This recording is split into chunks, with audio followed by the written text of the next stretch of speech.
Try that with the mic on. Hello, everybody. Happy Monday. We're back with some more idle chatter. We're on the new account. Pick3 playthrough. Yeah. We had completed. Really. Wow. Thanks, game. Clearly it's noon. We had completed 2 tiers of Sheila's staff. Fully. Last week. That was what we finished. We'd done a deep push, so we had a bunch of favor. Favor, is it on this screen? I'm looking for it. It's not here. Oversight, maybe? I feel like it needs to be up here instead of platinum. Yeah. So we finished tier 2 of Sheila's stuff. Now this week is the next couple days and devoted to we need tier 2 of Volo, we need tier 2 of Solok. Hey Black Widow, Azir, Delkun, Jules, hello. Alright. So wait, what? I broke. I broke the game broke. I wasn't in an adventure. Wow. Okay. Let's try that again. Let's try that again, shall we? Hey Sargoto. Hello, no.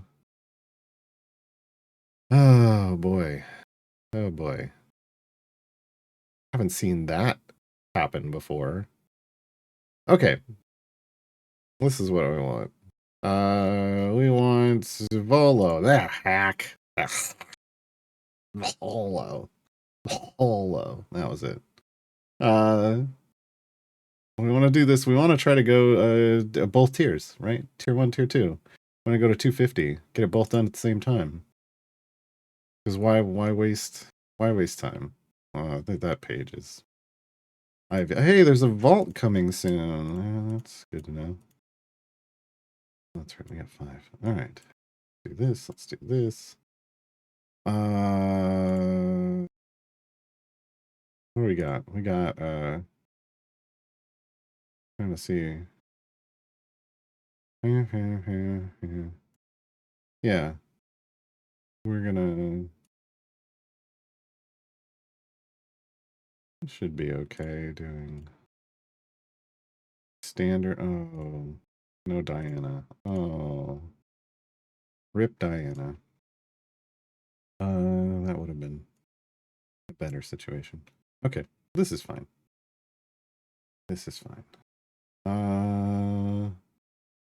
Yeah, so we're not gonna have any speed from Diana, fortunately.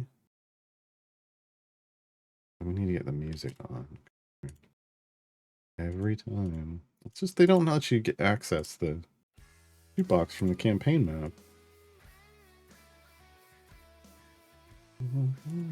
Hey Sarforia. Hey Sergeant.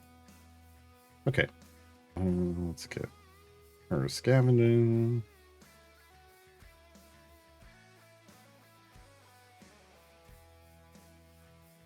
Don't worry about everybody else later. Nobody else has something that I'm super worried about.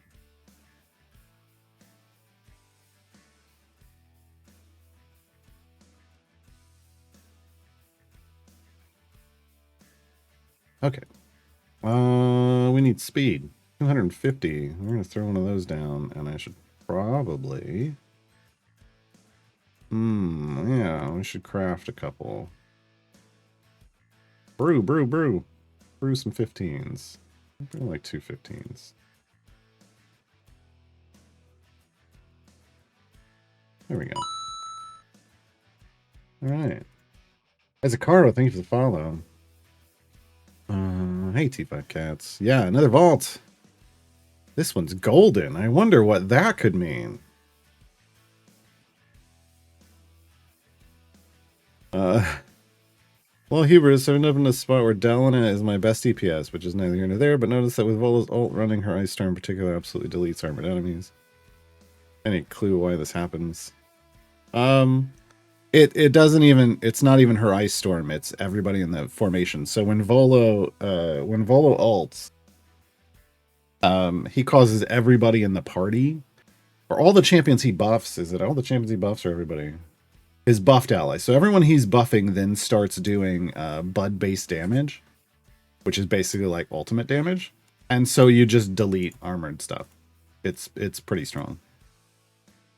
As a champion, Volo is strong. As a guide maker, he's a hack. Got your response from yesterday on the neutral axis dilemma. Yeah. Confusing context. Yeah, there are some confusing context points in the game, but otherwise, it's just honestly D&D's alignment is confusing. It's why they feel like they're moving away from it. You get the weekly to work on that. Several. Oh, I don't know then. Yeah, again, I don't do any of that stuff actively.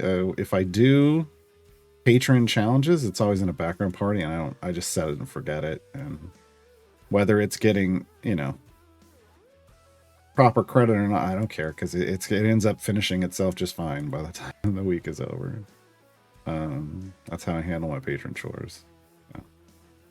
Even on accounts like new accounts, I'll end up, you know, probably doing just in the background. Like 2 entire health bars disappeared just Dylan. Well, but everybody, like, you only have Dylan in the party. That doesn't make any sense, right? Other people are attacking. Otherwise, I don't know. It must. Her ice storm, I think, is multiple hits at once. So maybe it's just triggering lots of removals. I don't know. But there are other people in the party, and they are attacking. So. Miss Saturday's show, I haven't done anything yet with the Apothecary. I mean, I didn't go heavy into the Apothecary. I mean, we talked about the Apothecary, but it's items and consumables. We talk about the current state of items and consumables, and happen to mention, hey, there's an Apothecary system. If you have questions about the Apothecary, we can dive into it today while we're grinding. Garwar skin for Volo win? Never. Never. A, they haven't asked for my approval. B, I wouldn't give it. You're not putting my face on Volo. Hell no. Hell no. If you want a Garwar in the game, put Garwar in the game.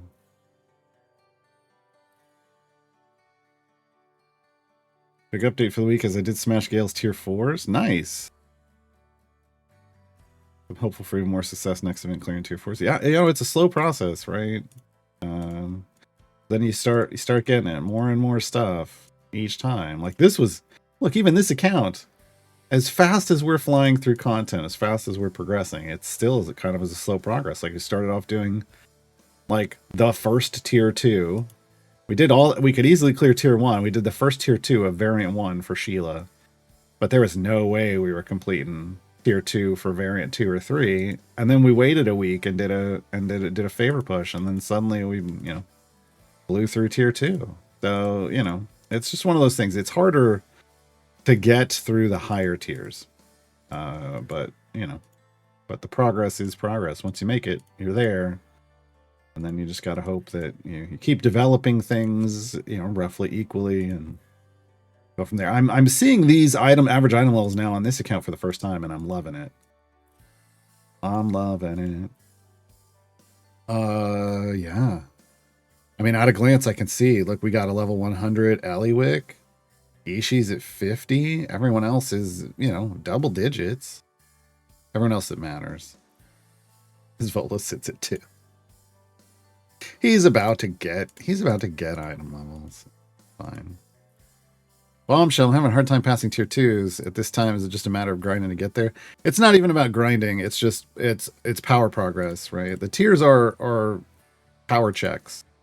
And each event has its own kind of, you know, issues. Like depending on what champions you select, like their variants might be harder than some other champions. Some people try to pick the easiest champions. I say just go with the champion you actually want, or need for split the party or something, and don't worry about that. I don't worry about the overall progress. That's what fresh fish are for. You can buy packs of gear.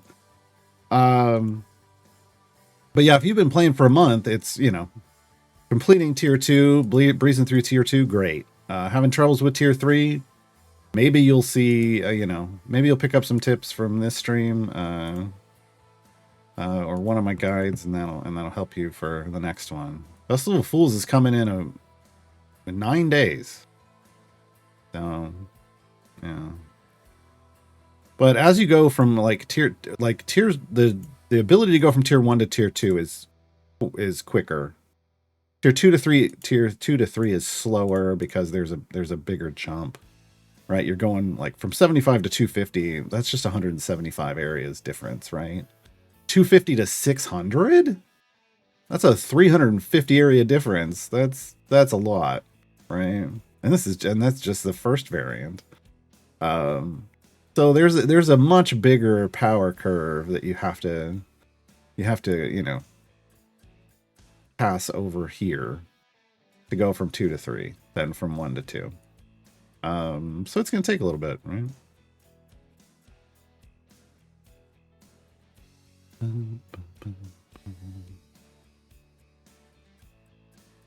Tested with just Dellen and Vola. Oh, she killed it by herself in one attack. Maybe Ice Storm has a lot of lower damage hits. Yeah, I mean, that's the thing. Ice Storm is hitting multiple times. But it's an ultimate. Wait, are we talking about the Ice Storm ultimate or just her attack? If it's her attack, it could be multiple hits. Yeah. But I mean, she's setting Bud, so... Or she should be setting Bud. So it shouldn't matter. I don't know. I don't know what's going on. It'd be funny if you had Volo and Garwar in the party and they bickered the whole time about how to write guys properly. This game doesn't have that kind of interaction system. Yeah.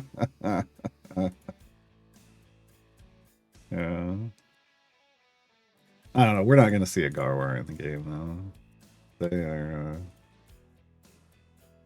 They've basically made the statement publicly that they're not putting content like a member of the Idle Champions community into the game because then how do they draw the line? Then other people are going to want in, and then how do they say no to some people if they don't feel like that's going to work? They don't.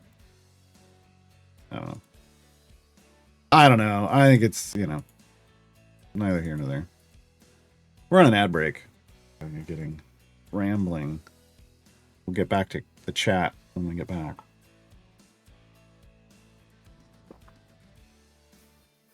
A dwarf glitch that looks suspiciously like Gar. Ooh.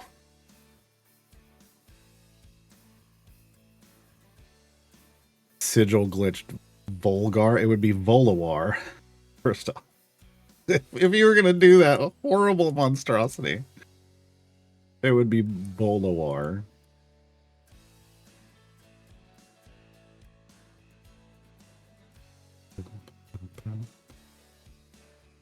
Hey, Nathalis. Hey, Onyx. Grifka, Citadel of Shadow feels nearly impossible. Need to go to Area 350 with no possible tank. Feels unfair. What's Citadel of Shadow again? Is that somebody's variant? Oh, it is. You're saying no possible tank, but that just means you don't have a tank. Right? You may only use champions have an age of 20 or younger, total ability score 70 or lower, or female or non-binary. There's female tanks in this game, so I don't know what you're talking about. Hell, you got Nieli. She's a female tank. So, Grifka, I don't know what you're talking about. I really don't know what you're talking about. Maybe you can elaborate because... I meant to say Fleetswake. Fleetswake is the event. You need to talk about oh, okay. Volo's Guide to Specializations. Now we finally got there. Volo's Guides to Specializations. What do we got?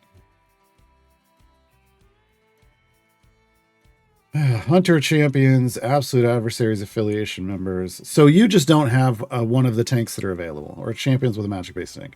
There are lots of tanks in the game that have that meet those qualifications. Like at least one of those qualifications. You just don't currently have any. And that's what I say. Like there's times when, you know, tier 1 everybody can get through. Everybody. Beyond that, you have to have progress in the game. Sometimes it's power progress, sometimes it's champion progress. Sometimes that's the same thing. But yeah, the higher you want to go, the broader your bench needs to be. And the deep, like, or I guess the deeper your bench needs to be, because you can only have 12 bench seats. The deeper your bench needs to be, and the more support for those champions you need to have.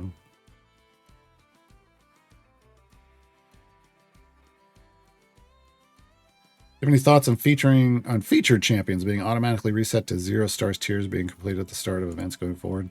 I would not want that. Absolutely not. Absolutely not.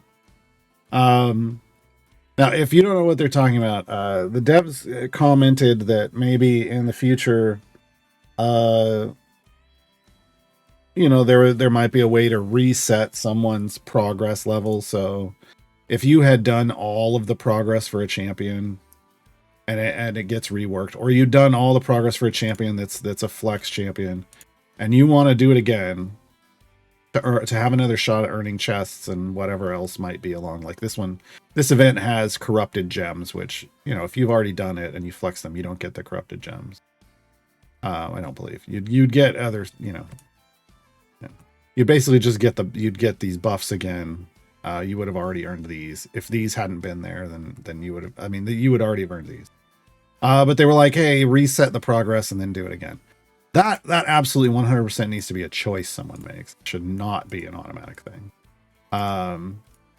That would burn into people's sense of completionism if every time something was featured in an event, it just got fully reset. Like, even if it was like with a rework champion, I get why you might want to do it, but sometimes, like on my main account, I flexed 2 champions that I had done tier 4 on already, but that I just wanted to boost item levels on, which I still need to do, by pumping bounty contracts into them, basically. And I didn't want to have to do anything again. I don't want to do that work again. It's not worth it for me at my level of progress of the game, to have to do 3 tier 4 runs again.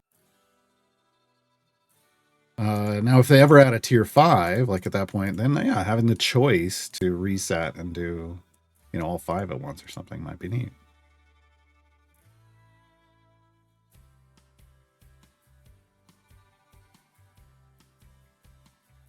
So yeah, it needs to be an option. I don't like, if they said that I didn't hear them say, I half pay attention to dev insights. If they said it would automatically put to 0, I'm not a fan of that, but I get why they might do that, since it's basically like a new version of the champion, but I would rather it be a choice. And if they're going to build in an optional system for flex champions, they just may as well make it all optional and not make anything automatic. That sounds like you'd be introducing a bug, because then that automatic code may end up in the wrong place. And yeah. The daily reward is 84 platinum. Oh, plat briv chest. I'm like, what? 3080. Is that a great deal? I'm slowly chasing 9 up. Oh no. What do briv chests go for? I mean, I don't know. Next event, briv is arriving. So, but those are platinum chests. 84 of them. Here's the thing. So 84 platinum chests for someone is going to get you minimum of 2 items per. So we're just going to go with the minimum. So that would be 168 times 30, which is the minimum item levels you'd be getting for those. So 60,840. Those are over 5,000 average item levels. If your slot 6 for Briv is capped, that means you're getting 1,000 average item levels per item on average. It's a lot, but it means more when you're going for 4 jump than when you're going for 9 jump. If I'm being honest, because you need 127,000 average item levels. So 1,000 average item levels in that is kind of a drop in the bucket. Would it speed up your progress? Yeah, but is it a lot? Whereas going to 4 jump is 3,626. So that alone would get you a third of the way there.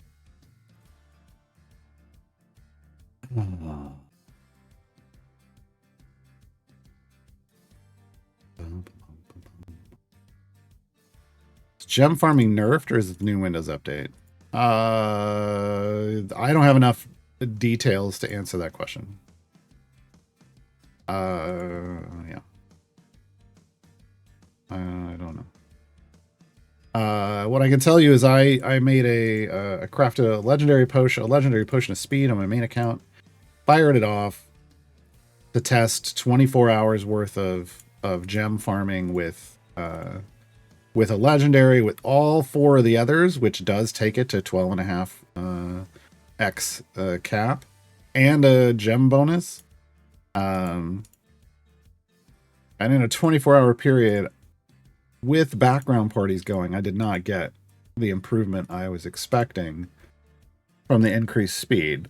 I did, however, shut off the background parties to see if that was messing things up. Because look, there's a lot of issues when you go real fast in this game, and I was worried that legendary speed potion may have actually broken things, but we'll find out. I had it set up after today's stream. I'm going to go in and check it. That'll have been 24 hours since I adjusted it. We'll see if that helped. But it's one of those things where it's like, be careful what you ask for. Like raising the speed cap may have inadvertently lowered the ability to gain gems, right? I don't know. Well, I'm testing.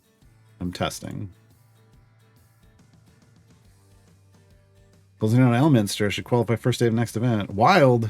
Yeah, Elminster is one of those where you don't race towards him, but when you get there, hey, cool. It's just there's a lot of work to be done for Elminster once you get there.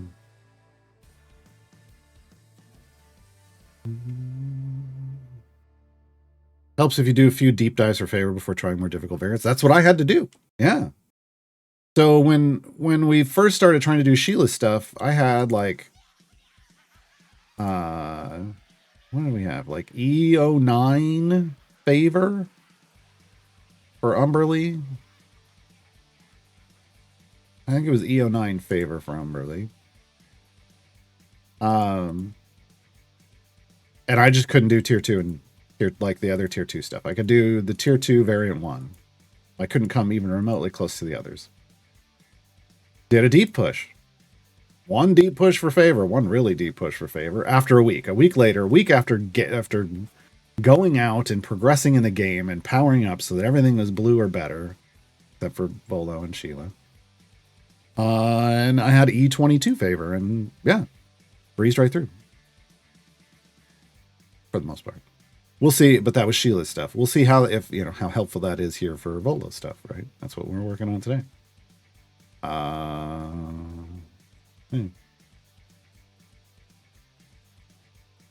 We shall see. But favor, early on in the game, favor is the big stick you beat things with until you get to the point where you can soft cap your champion. What I mean by soft cap is this little symbol down here that's like a sword or this ability thing or whatever. When it's a circle with a line through it, it means there's no more upgrades available to be purchased for that champion. We call that the champion soft cap. More favor past that point doesn't help you because it's not buying you any upgrades. And that's when you need power from other parts of the game. Mike Mass started recently. I've got a few white spots in my gear. Smart open silver chests, one at a time or in bundles. I mean, it depends on how many white spots you have.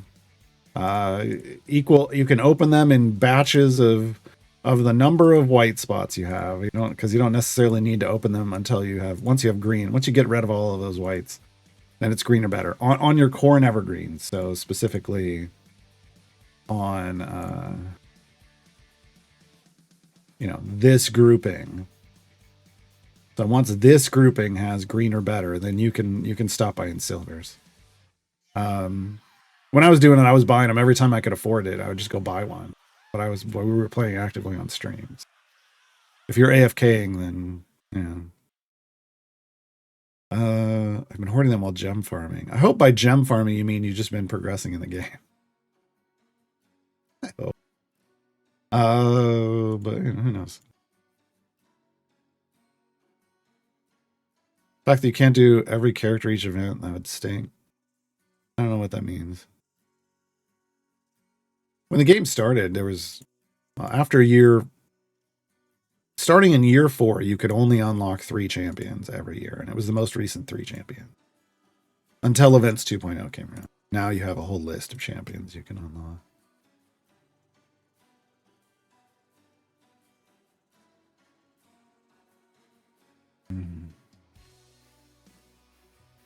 If they rework a champion and you already cleared tier 4 and they put a reward in the tiers, do you get it automatically? Yes.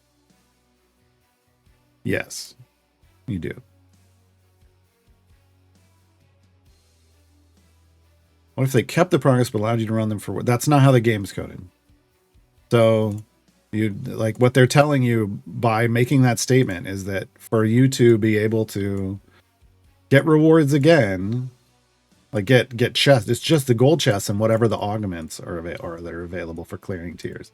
To be able to get those again, you'd have to reset your progress. Otherwise, they wouldn't have made that comment.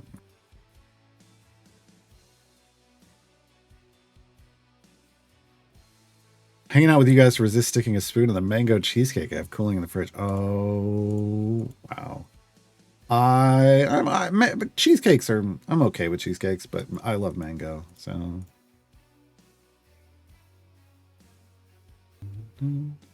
How did I do that math? Was I doing the platinum chest math? So you said it was 84, they said it was 84 chests. And there's 2 pieces of gear per minimum per chest. Sometimes there's 3, but we'll just say 2. So that's 168, right? 84 times 2. And then there's 30 duplicate item levels per item because you should already have gear on your Briv. So minimum 30 duplicate item levels per each of those items. So that's 168 times 30. And I was doing it in my head. Did I get it wrong? No, I was right. 5,040 average item levels. And then if you have, and that's average item levels. So if you have the slot 6 capped, that means those average item levels are kind of split between these. So these item levels are going to go up by 1,000. Yeah, that's how I did the math.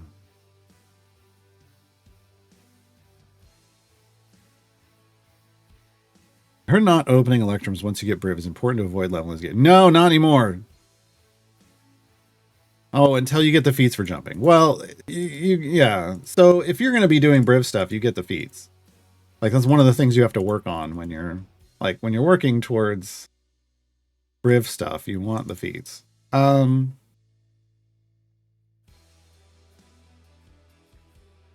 you explain why that might be the case? It's not even might be the case.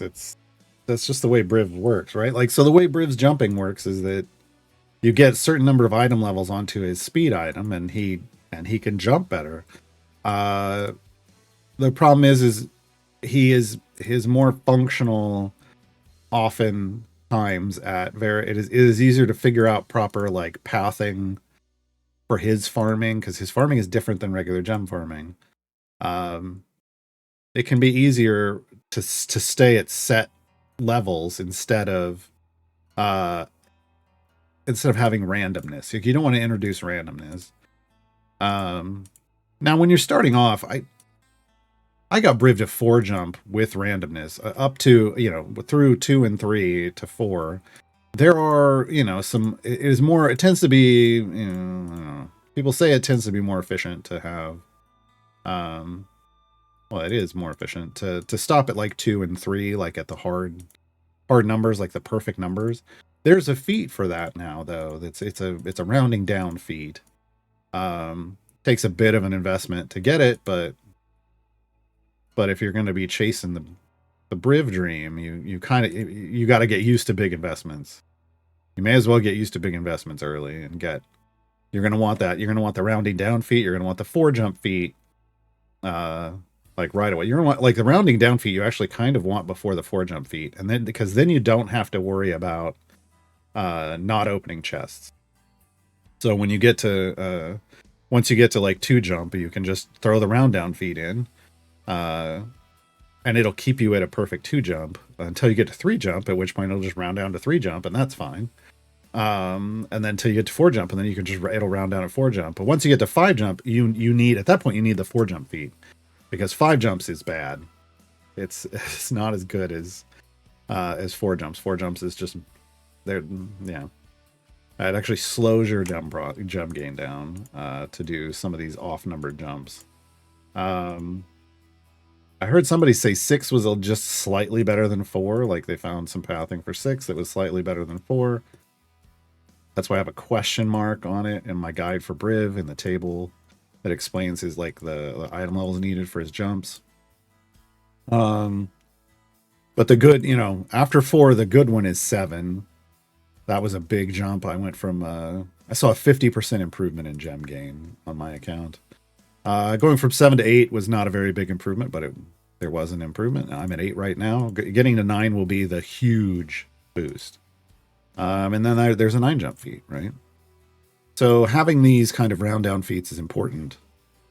Or these locked in feats, right?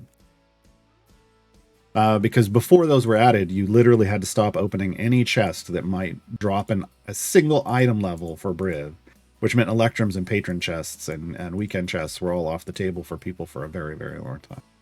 Which is why I never bothered really trying to do the Briv stuff, with those. Like we had a 4 jump feat a long time ago, but trying to go higher, I didn't want to ever bother going higher because it would require just not opening chests. But now that isn't a thing, unless you're unless you're a moat and you're like, I've got 14 jumps now. Yeah, they have to still deal with that because there's no. I mean, they can round down, but only for so long, because the 15 is not going to be good. I haven't seen a big increase with legendary speed. I mean, it wouldn't be. It's a slight increase, right? But I'm worried that it's actually causing a slight decrease. 36 hours into my legendary speed potion with 17 plus hours to go. Yeah, that's the other thing. The legendary speed potion is not tracking time accurately. I did a 24-hour run and it only consumed 8 hours of it, so mine used more than yours, but I can only finish tier 2s in the event, but I can't do any tier 3s. I mean that's I'm not going to be able to do any tier 3s on this account. So yeah, that's just part of progress. Right? You're walking up steps over time.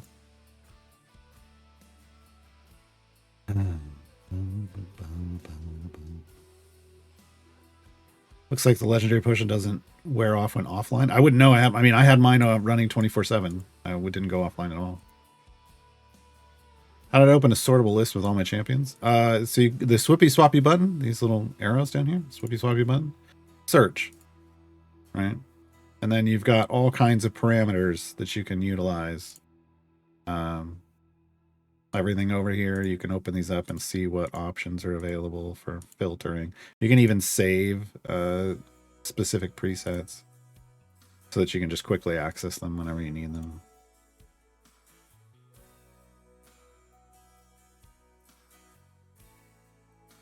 Thinking it doesn't count down during transitions. Well, that'd be, yeah. I mean, entirely possible.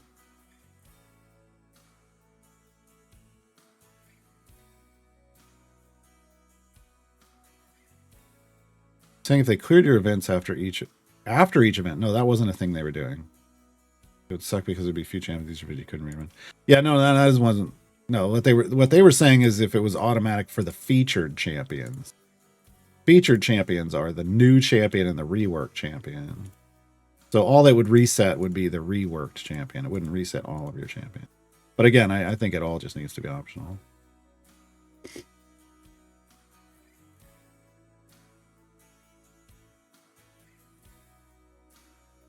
So Dynahere's Spoils of War says all favored foes. This means not just humanoids, but any foe that is favored by someone in the party can double drop. Correct. Yeah, that's why it said all favored foes instead of her favored foes.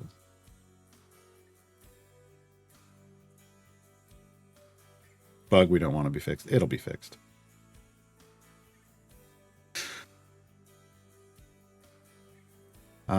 If next event gives free item levels for Briv, well, they're not free, but you can flex Briv in the next event and use bounty contracts on him to double dip your gem gains. Instead of just putting blacksmithing contracts, you'll be able to spend blacksmithing contracts and bounty contracts on him.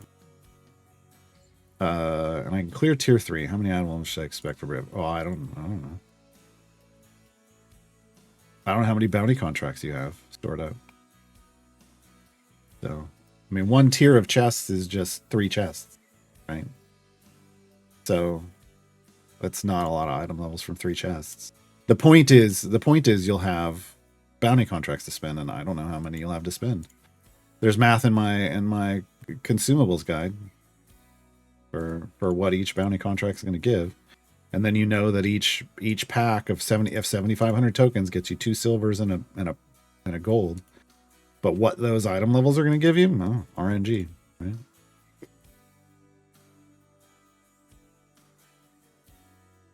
Is it too late at this point for them to change Briv for fear of... Oh, it's way too late. If they were going to change Briv, it would have been back when they nerfed Briv the first time. And they made him stop... Originally, he could jump bosses, period. Even in new content. And that was horribly broken. It took them way too long to finally turn that off. And when if they were gonna fix Briv properly, at that point in time, they should have made it so he couldn't jump bosses, period. So he would jump you boss to boss to boss to boss if you got a high enough level, and then you just cap his jump so that's where, like, that would have been the fix that would have saved us from what we exist with now. It's far too late now. They talked about like capping item levels, but I think they probably realized, ooh, we can't cap item levels because then people just stop playing the game when they cap their item level, which is true. They realized how much of an investment people had put in their Brivs, and it scared them.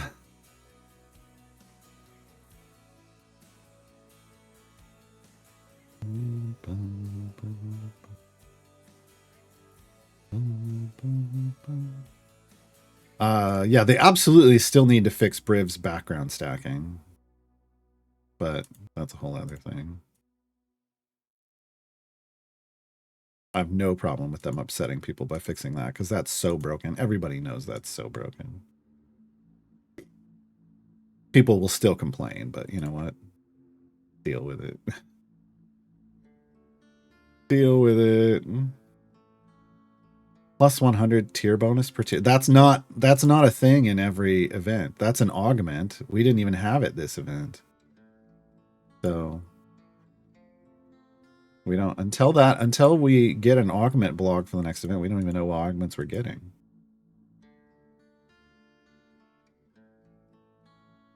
Briv champ, Briv you're talking about is a good champ to get. Yeah, he's not going to be doing what we're talking about for you for a very long time, but he's still a good... Even before you invest in his speed mechanic, he's a fantastic tank in every phase of the game. Hey, Tayron. Oh, we were on an ad break for that. I'll TLDR that.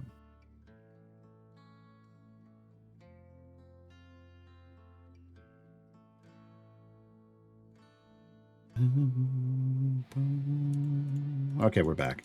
So I answered a question because I didn't realize we were in an ad break. The Briv you're talking about is a good champ to get. Yeah, you won't get him to do all the speed stuff we're talking about right away for a long time. He needs a major investment in item levels, but he is a good tank. Starting off, at the very beginning of the game, he's He's an incredibly beefy tank. I will be flexing him in the next event, not for his speed or his tanking. And I also need I need another swap in 5. I already know I kind of want to flex Briv and Alindra from the next event. And I want to unlock Azaka and Dragonbait. And that would get me to split the party. So that's my goal currently. But we've got this Friday, there's going to be a natural time gate weekend. I will have to run that time gate off stream. I don't stream this game on Fridays. We stream other games on Fridays. So yeah. But I you know, who knows? The natural time gate weekends are utterly random who you get, so.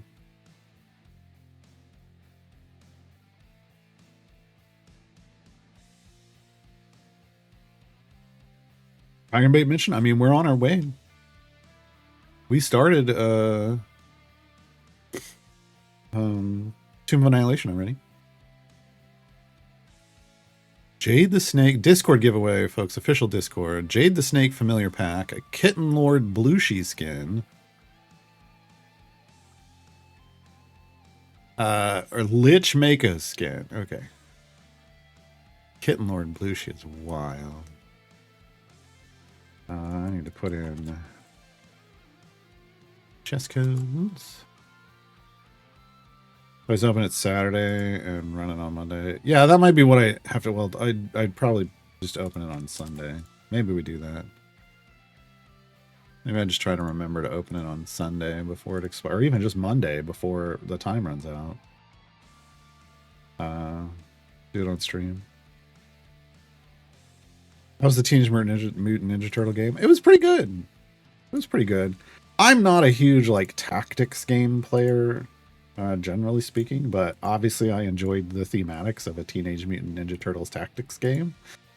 Yeah, the demo was longer than I thought it would be.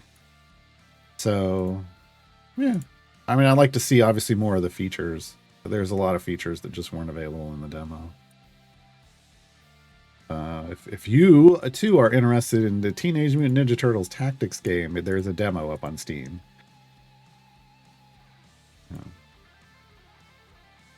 It is literally called like Teenage Mutant Ninja Turtles something tactics or something. I don't know. Yeah.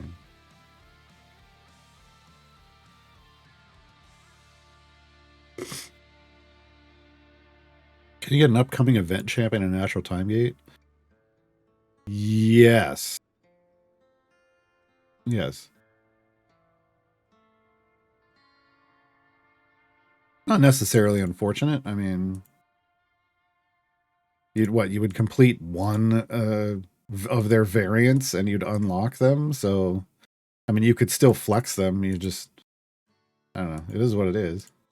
You end up with more chests than you would if you just flex them. Because you'd get 3 gold chests and you'd have 1 variant done. So technically you'd have 2 more gold chests and a bunch more silvers for free. Or for free.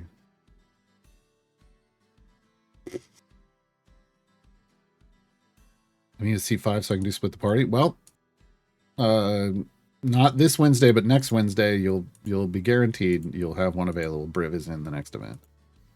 That is a ways to wait, but hopefully you'll get one in the time gate this weekend.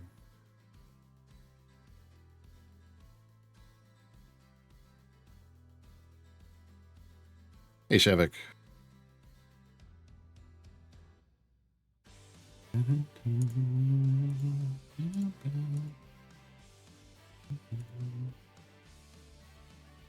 Oh, we finished it. 250. Hey, we're done.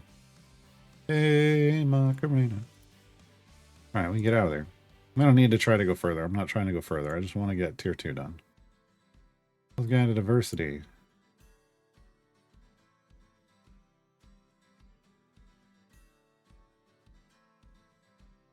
Okay.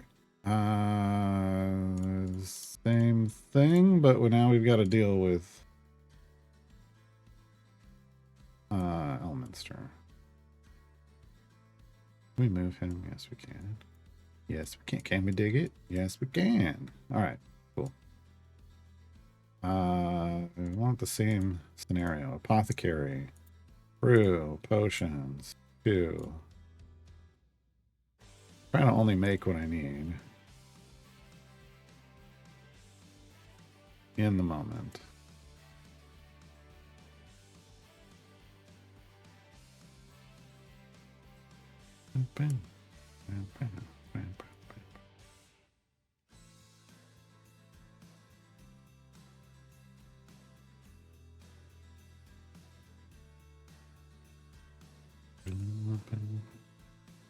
The CF News F1 news after the race. I know that 3 drivers got disqualified for stuff that's just absolutely disheartening. I mean, not their fault at all. It's just their team really letting them down. That sucks.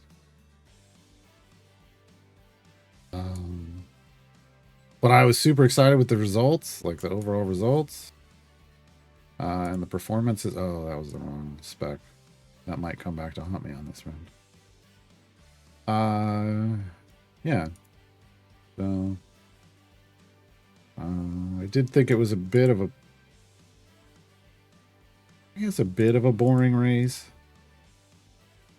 Just because everything was a little more spread out, right? Than you hope for, but I'm much happier with the winners than in the past. First team outrun is at 50% mark. Nice. She should lose health much faster as you go forward. It's worth going on as far as possible in team out trials rather than just stopping at the end. And why? Since we have somebody who's on their first run, like their very first run, if you're doing it solo, there's a very specific method you need to do that involves getting to a very specific mathematical bud number or inside of a mathematical bud range and not going beyond it. But after that, after you've tried to do something like that once to try it just for achievement hunting, your day 1 of trials, in my opinion, should be the day that you try to push as far as you can. And if you can't get to champion soft cap on one run, then maybe you push far and then you grab a bunch of favor and then you do another run and go as far as you can. And when I say as far as you can, really, it's what you're trying to do is get your bud number, whatever you have to do to get your bud number to the highest total it could get. And usually that requires running deep so that you can get enemy stacks and build up things, right? Depending on what champions you're using. Because you're just trying to get your highest bud contribution possible. So usually that requires going fairly deep. But then for every day after that, day 2 through 7, however many of those you might need, you just have to go to the area goal to get your bonus DPS and then bail. Some people like to do the deep push on day 2. I don't like to risk the restrictions, but that's me. Oh, I have a patron challenge that requires Brunor, but he needs a feat locked behind chests to be qualified for the patron.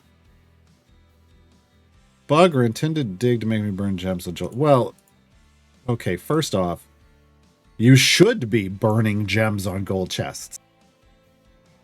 That's the core game loop. That's how you. I have an end game or late game account. I spend all my gems on gold chests. I'm on this account right now. I haven't even looked. Oh my god, we got 4,000. When we hit 4,000, I'm buying a bank of gems. Oh no, I remember what we were doing. We were saving up for the gelatinous cube. Oh my god. Okay. So I won't be spending that. Dang it. Normally I just go and I do want the gelatinous cube so we can have 6 familiars. I just remember that's what we were saving for. But normally I would see that many and I would go, and normally I'm watching, and the second I get 500, I'm buying a gold chest on a new account. You want to be spending gems on gold chests. There are very few reasons to save up. Like the first reasons are, I'm not going to be saving long to get this familiar. I knew it would only take a couple days. My rule of thumb is if it takes you more than 5 days of regular play, you shouldn't be saving up for it. You should just be buying gold chests, because the gold chests will get you more power and that will let you finish that will let you earn gems faster. And then once you can do it in 5 days of play, then yeah. But usually I start with like speed feats, like 12.5k speed feats, and then once we get up to the point where we can do the 50k speed feats, it's always speed feats first. Yeah, but it's otherwise it's just gold gems, like or gold chests with gems over and over and over. And once you're out of the early game, what we were talking about earlier, where you're buying silvers just so that you don't have white gear anymore. Yeah, it's all about gold chests.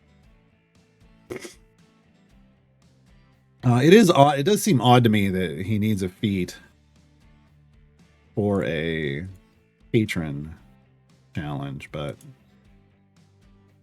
I don't have patrons accessible currently on this account for me to see what's going on.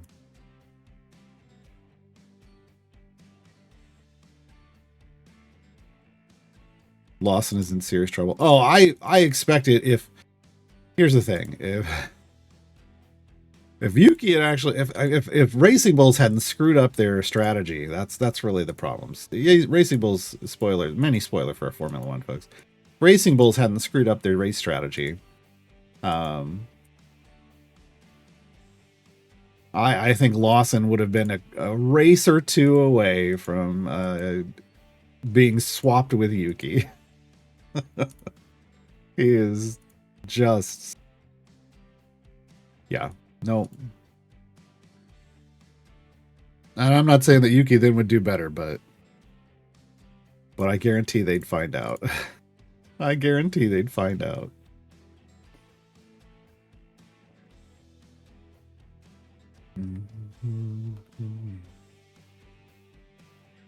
Oh, there's a good question.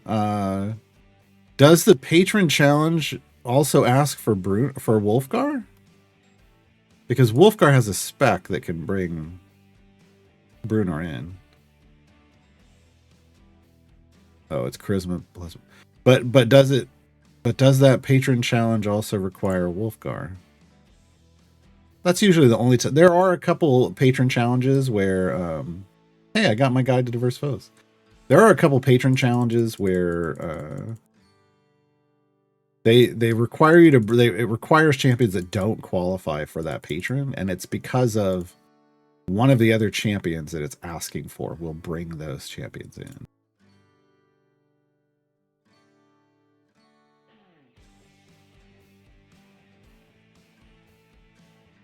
So yeah, Wolfgar just with a spec choice can bring Brunor in.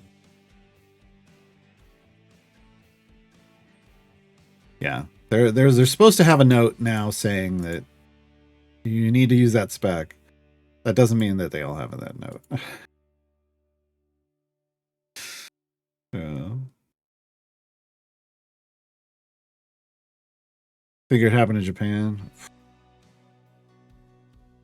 I think if this week had gone better for Yuki, this last race, I think that maybe there would have been a chance. I don't know. I don't know. We'll see. Yeah, after watching I was rooting for Lawson until I watched Drive to Survive on Netflix, and then I was like, oh, nah, screw that guy.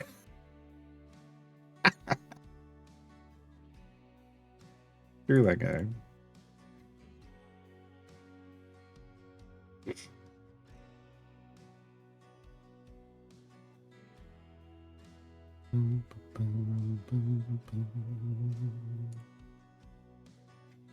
That was a Saturday burrito. Did they get the order correct? Yeah. Yeah, they did. Yep.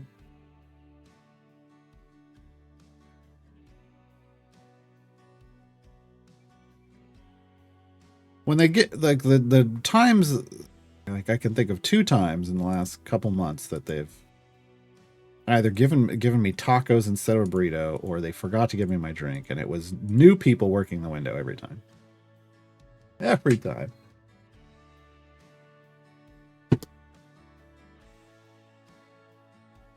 So when it's the people who basically know me, I can tell who I am, but it's when I just from my voice over the speaker when I'm making my order. I don't have issues. I don't have issues. Although I swear, the number of times the fact that they can remember me, but can't remember that I don't want hot sauce on my burrito. They don't have to offer that. You don't have to keep offering. Do you want mild, medium, or hot? No.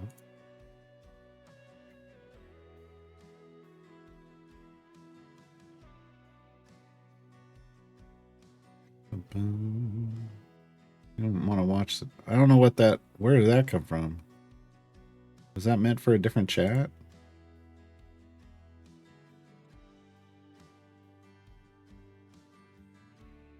You need to run a channel point redemption to run in the other room for M&Ms? Clearly not.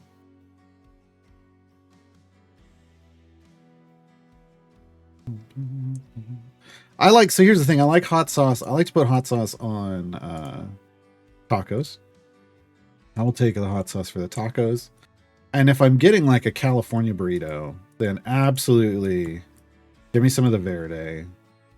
Because I will take a bite out of the top and then I'll just start pouring verde in it and eating it as I go. That's so good. But the burrito I get from Del Taco, it's already fine. I don't need to add more to it.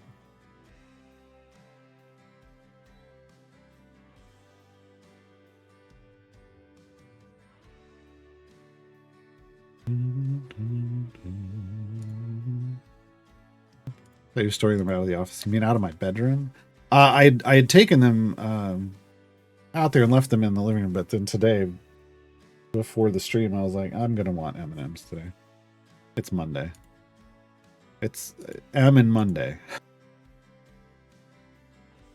Stopped going to McDonald's after the people in the drive-thru started recognizing me. Oh, I stopped going to McDonald's when they had that big issue with their meat, and then I was like, recently. It's not that I went there a lot, but I would go every now and then. And now I'm like, I don't feel like the FDA has gotten any better. They're not really cracking down, so no.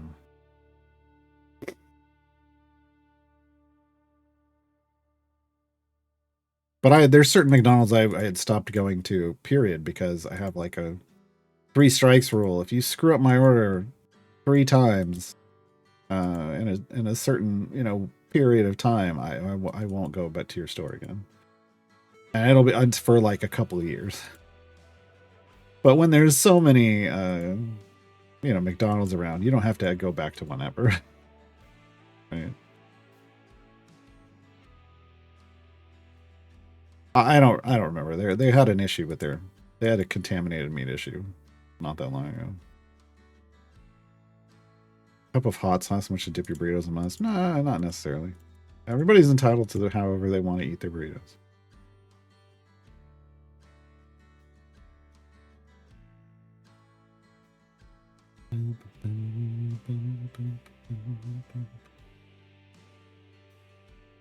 Hey, Lurking Rider.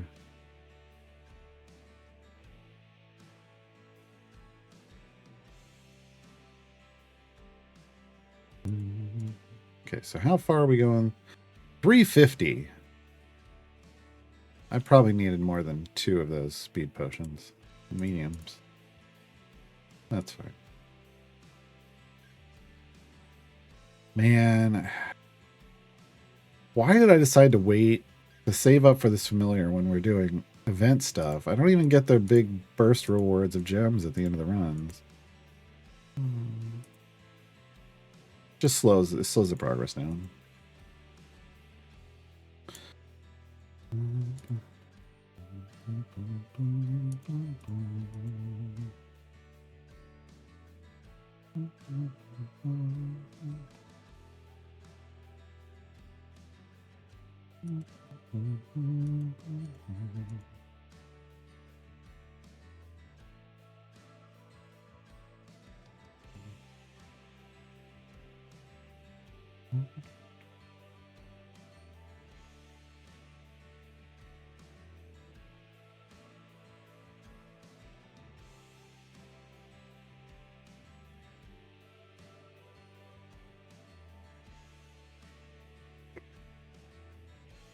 Sheila even worth using?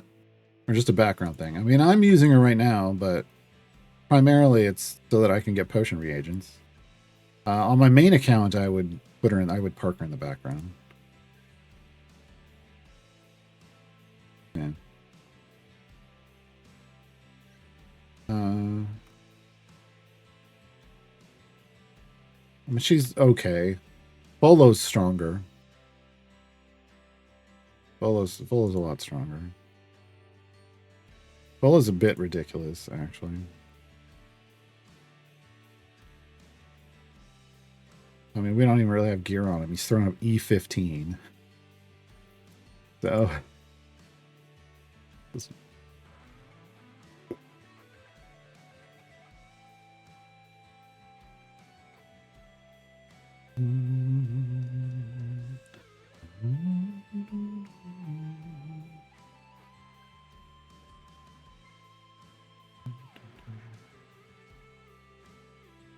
Probably changes a few customers avoiding bad franchise makes a little difference. Well, I mean, it matters to that franchise because they're all, you know. Well, depending on yours, where you live, they might be independently owned and operated. But like McDonald's as a whole is, yeah, brand recognition. But, you know, when your brand is recognized for having contaminated meat issues.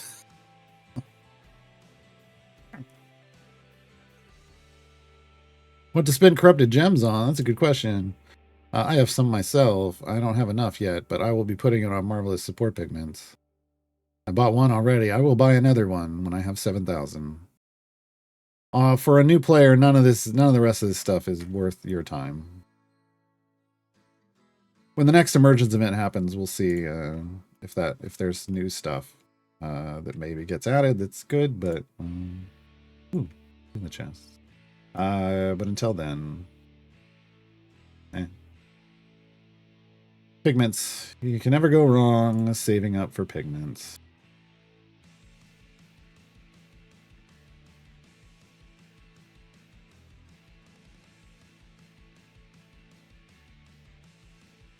And avoid perpetual backgrounds because it seems to mess up my gem farming. I mean, I was still earning, what, 1 million a day at 4 jump with background parties and 1.5 at 7 jump. 1.7 at 8 jump. I just noticed that when I tried to run the gem hunter potion and the legendary speed potion with all the speed that I wasn't getting as much as I should, so I shut the background parties off. It does slow you down. I mean, that's processing speed, right? Trying to run stuff in the background, which is going to slow down your potential gem farms. But sometimes I don't mind. Like, yeah. At a certain point, it's like you're getting a little too picky. But right now, I'm really trying to race to get to 9 jump, so then I can stop gem farming.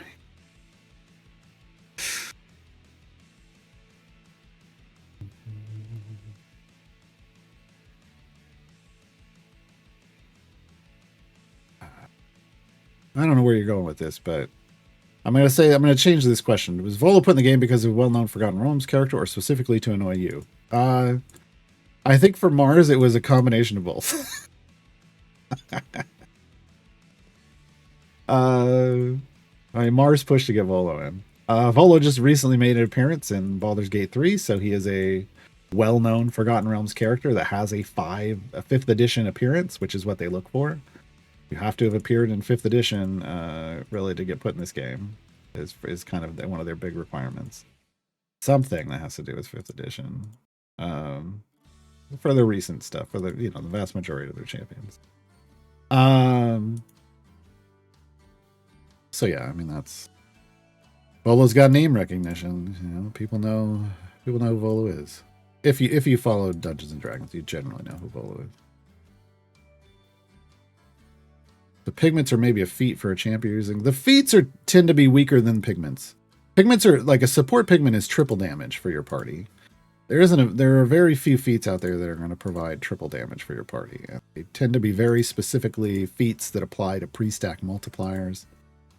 Those are rare. Those are rare to come by. Like another feat that applied in an emergence event was Eliwix gem feat, the one that guarantees she draws a gem card, like that would have been that's worth picking, right? But those aren't like the feats that are available right now are not great. When I get Eliwix collection from thither to 501, do I stop using contracts on her? Or is there a higher item level I should get to? What is collection from thither? I need to know what slot that is. Honestly, the one that you care about is this. Feywild Blade. It's the one that controls her deck of many things. Oh, her 6? That doesn't mean anything. That just means it will no longer stop dropping item levels here. You want... The one you want to worry about item levels on is this one. Feywild Blade. Because it's gonna affect the gems you can earn. So your first kind of goal is to try to get it to 100% per card. So like with 2 cards, this should say, ideally this would say 200%. But you can keep going beyond that because it's also going to give you more gold find bonus from Moon, and that's huge. Right? Like when you can get lots of gold find bonus from item level investment, you're going to want that at some point. It may not matter early on, but later on it does. Later on, that's like all you have left for trying to go to earn more favor on a deep run. Sigcor, should I consume my bounty contracts at the end of the deep run? Bounty contracts, you really shouldn't worry about the gold generated by them currently. Gold that comes off of them, which is the only reason you would use them at the end of a deep run, is not amazing. There's only one scenario where you would do that, and it's like your first deep push in an event. You're gonna get the most bang for your buck there, kind of at the start of the snowball. The runs after that, it's negligible if it even does anything, just because of the way large numbers work. It isn't a whole lot. And you can get the event tokens out of it, which is the most important use of your bounty contracts at any area. So.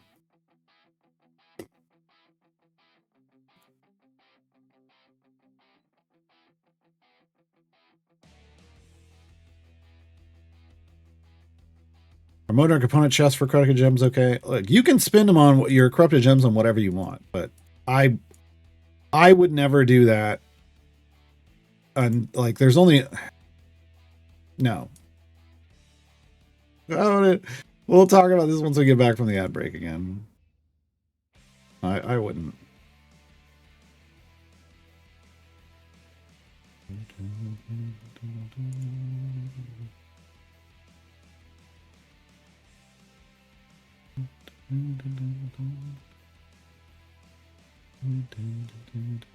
Hey, backlog.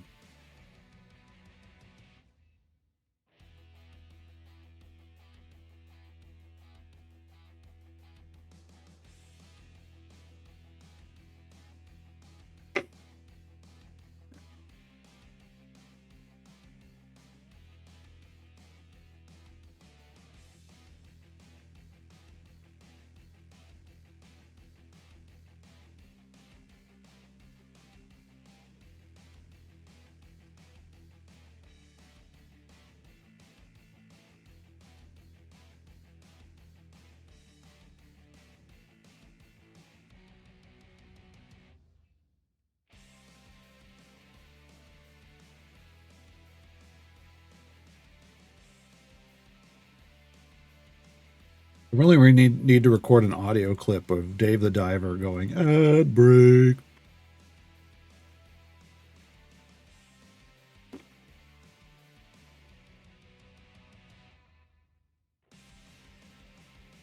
Okay. Back up. GTR Live. Remote component chest for corrupted gems, okay. Ultimately, it's your account. Do whatever you want, but I wouldn't.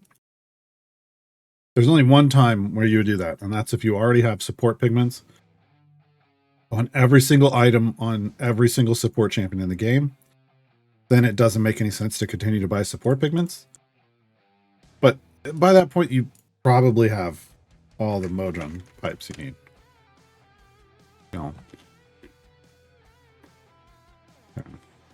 Because, as rare as it is, as hard as it is to come by Modron component chests, they are the rarest chests in the game.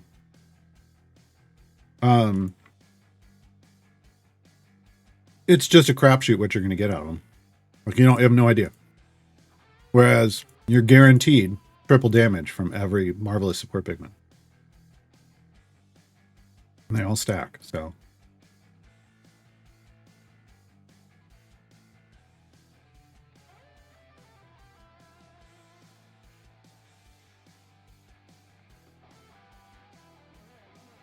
I don't know, like, current goals for this account, I mean, right now we're trying to wrap up our event stuff. Then we're going to unlock Azaka and Dragonbait. We've got up there, Corver Green epics needed, so we're on that epic hunt. That full epic from Gold Chest. We already qualified for Mert. Just need the time gate pieces.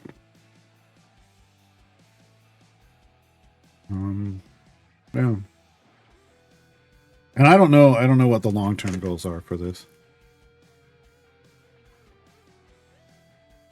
We're from E34 to E41 repiping. Nice.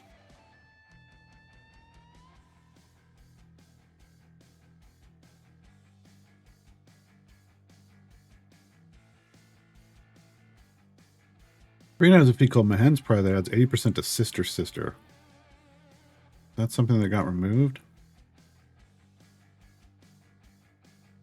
I don't know off the top of my head. I'd have to go look.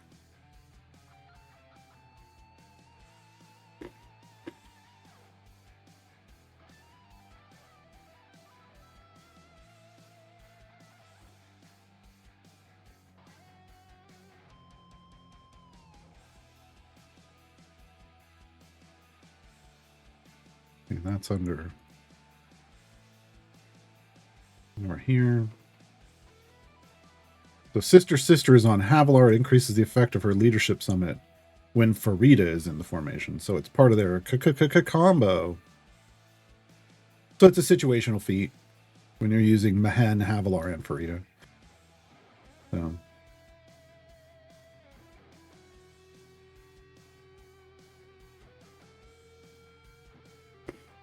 Speaking of Dave, thanks for sharing the dev update in the Discord. Yeah, there's a Dave the Diver X Like a Dragon crossover coming.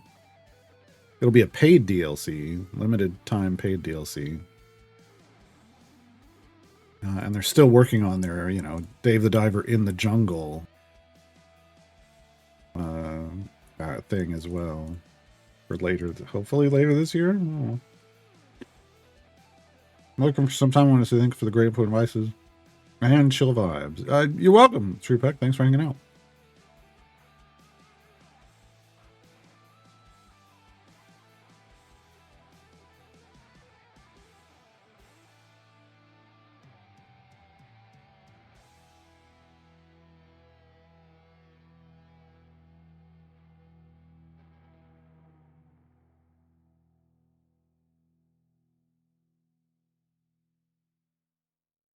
$350. Oh, you know what I didn't do? I didn't bring up the goals here. $350. So tier 2, second variant, we need E95 Bud, and we're around E90. So, and we're only halfway there. So this should be a breeze. That's how you tell. I've got a chart in all my event champion guides. This would be E95. We're close enough. We're gonna get there. We're gonna get there. We just gotta spend the time to do the grind.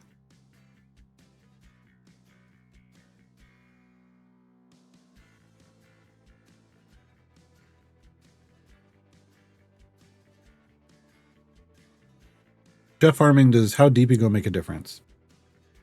Yes, but probably not the way people think. Should set the reset to a lower number so there's no possible slowdown. Well, So you don't get more gems off bosses the deeper you go, which is what people always ask. That's not a thing. But there is an efficiency to be gained when gem farming, like when doing actual gem farming, about going as far as you possibly can. Because resets take time, and times are gem. Time is gems, right? Like if you're spending time resetting and not earning gems, you're losing out. So you don't want to reset a lot. You want to limit your resets. But you also don't want to like slow down from, if it's a regular gem farm, you don't want to not instantly click kill, right? You want everything to be dying instantly the moment it reaches the damage area of the stream from familiars, not from champions, right? In a regular gem farm. So there's some figuring out, like that's a function of favor that you've got to figure out. Favor in your goal find during a run based off the team you're using. So setting it to the most efficient point is usually good. I think it's a good thing. There is an efficiency that can be gained there. You know, with a Briv gem farm, it's a little more complicated. And reducing the area goals can sometimes be a good thing. I still haven't quite grasped the ramifications of that and how exactly that works on the high jump Brivs. But there's, you know, there's a lot of unknowns when it comes to Briv jumping, for as long as it's been going on, because people tend to just do it and then don't want to change anything because they just want to keep earning gems. But, you know, there's potential efficiencies in exploration there. But what you don't want is just, I'm going to set it to like area 15 and let it race through that. Like, you'd be losing so much time on resets, right? There's also champions who, you know, who are more efficient the longer they're running. Like Shandy, it can, without her feats, well, even with her feats, it can take a while before her speed effect kicks in. You want to give Shandy as much time as possible with her speed effect kicked in, right? Otherwise, she's not doing anything for you. If you're using a Shandy and not just potions for speed, right? There's also a certain amount of distance you want to go if you're using Thalora, right? You need to not only rush super far, but then you need to build up her rush stacks for the next run. Third way to see the total boss granted by a modern course current configuration. Yes. You hover over the starting node. So the where it's like says flow 1 normally. You hover over that. I can't demonstrate. I don't have modrons here. But you hover over that starting node. You gotta turn one of the, like, you gotta turn tooltips on because you can accidentally have turned them off. And then it'll show up then. And it has to be in your active party. You can't look at something, if you can't be in one party and look at a background parties, no, it won't show you that. You've got to be in the party. Speaking of dev updates, there's one for Deep Rock Galactic Survivor 2. Endless mode has been postponed so they can finish the content they would have started. Good. Do some bug fixes and then go back to it. And they can probably avert time and attention. Yeah, that's fine with me. Yeah. I wasn't looking for an endless mode. Are you doing absolute adversaries now or something else from it? This is an Ishii. This is an Ishii. This is a pick 3 playthrough, and I picked Diana, Eliwick, and Ishii as my 3. The only reason Diana isn't in is because we have to use Volo for this. We're not allowed. Swap out.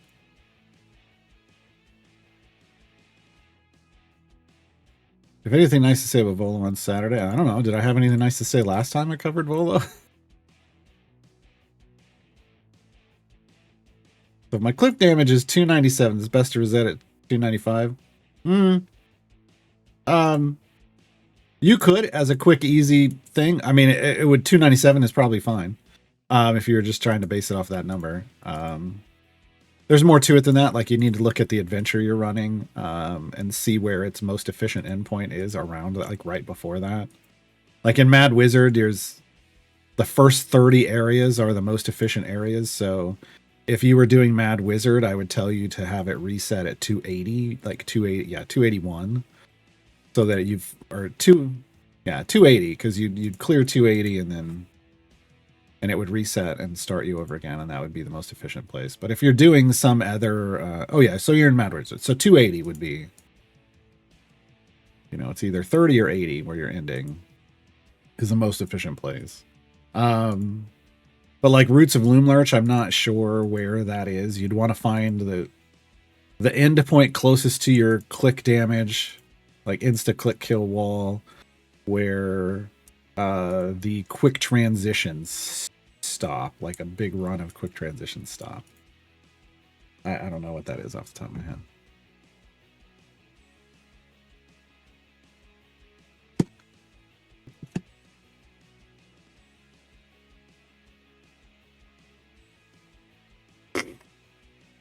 Oh, that was the wrong hydrate. I'm like, hydrate, man, root beer.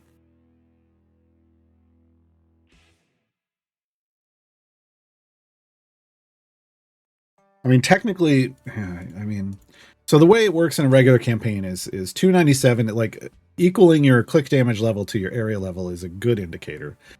Sometimes you could go further and still be insta click killing, but at that point, I don't think you could get to 330.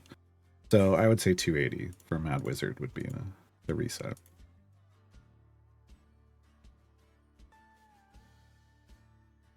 Because the general rule of thumb is you can insta click kill to whatever area is equal to the level you're on in a regular campaign.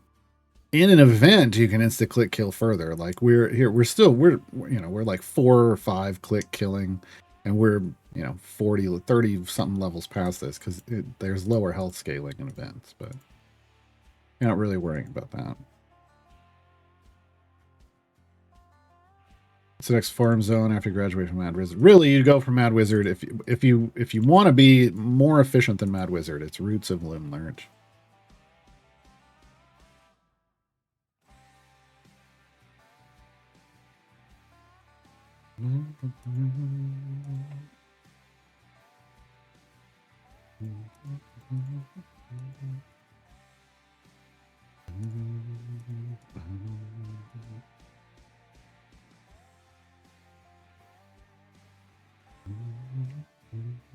But yeah, you're gonna have to, everything changes once you Roots of Loomlurch. You're gonna have to figure out where the bulk of quick transitions are.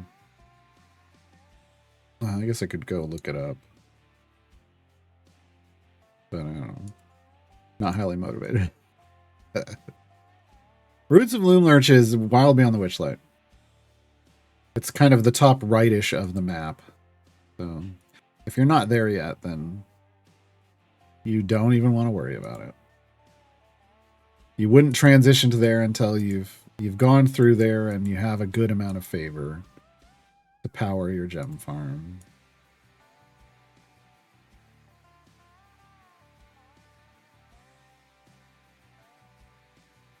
Seeing on Discord, some people reaching tier 10 trials will still only having a 7% Jarlaxle. Nice. That's gonna need to be the new thing. I'm being completely honest here because they rework trials and they remove that assault party. No one can Jarlaxle crutch anymore. So, and I don't know, if a rework includes rebalancing health to account for the fact that you can't Jarlaxle.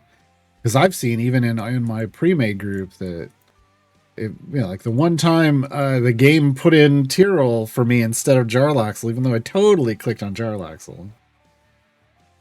We had a rough week. We beat it, but it was rough. So.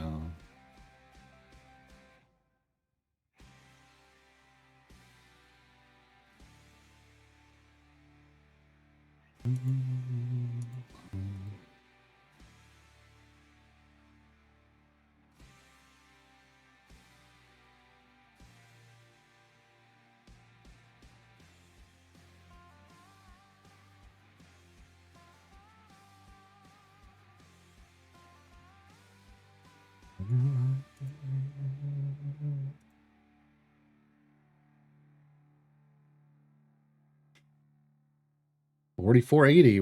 We're still making progress. We want our Gelatinous Cube friend here. Next. What are my weekly offers? Oh, I was considering Clone Gym. Because that is a fairly low price.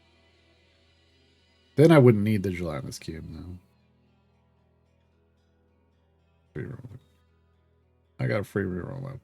Oh my god, it's Prism. Same price. Same price. I mean, then I could spend all my gems on.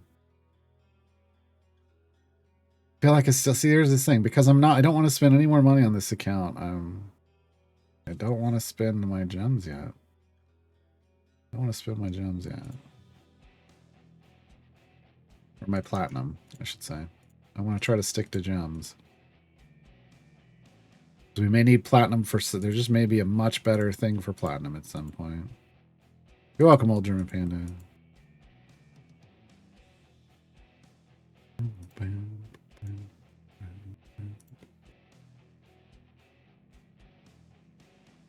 Yeah, once this daily boost is done, I won't be adding more to it. Should have bought those EC chests now. Again, if those had been Eliwick chests, I absolutely would have. Missed a quiz? What quiz? Yeah, the Ishi chests were just... That would have been just ridiculously over the top.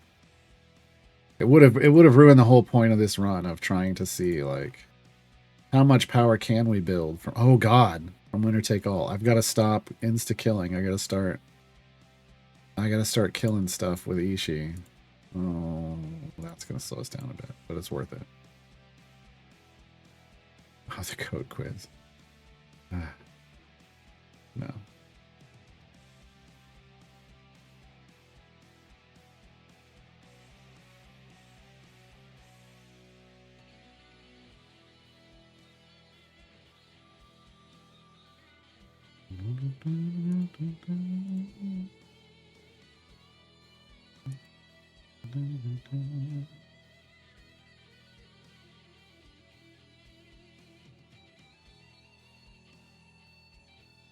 Did we? Oh yeah. Man, okay. I forgot I was gonna make another one of these. Let's see if it's enough.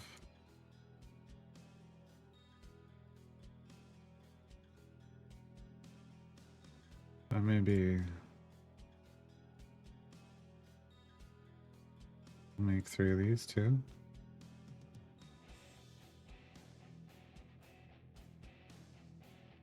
That is almost 5x. We're slower because we don't have Diana in, so it's screwing up my calculations. I do need to break down some stuff. Let's break down 7 of those, like 9 of those. Keep like 15. A good amount.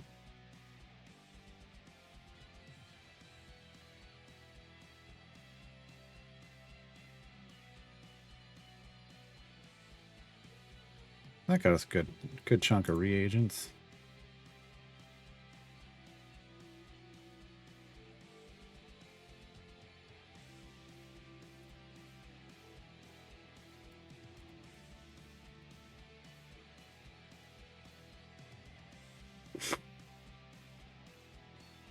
Are you supposed to put on a white lab coat before pushing the apothecary button?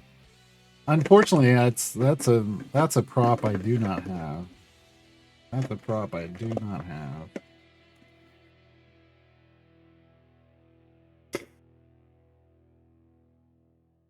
Offline is the best way to stack up Ishi, but obviously I have consumed a stack before. It just takes pushing to a point where Ishi's the only one killing things. And letting her do her thing. Which we haven't been doing lots of deep pushing, so that's problematic. But I can manually create that situation. It will slow us down a bit, but it's going to be worth it to optimize her gain. Like she must have killed somebody. Nope. How did she get that extra 1 level? I don't know. She was at 50. See the EU's moving to ban obfuscating process online. Sure, but I don't know. I don't have any comment because it doesn't affect me. I don't run a game that needs to worry about that, right? Because I don't run a game at all. White lab coat is for when Professor Garnsworth does something for science. Good news, everybody. Yes. Oh boy. Okay, so here, this is a bit problematic. There we go. It's gonna be a little slower to kill the Kraken. Gonna need those ults. Put it on the throne wish list. No, I don't.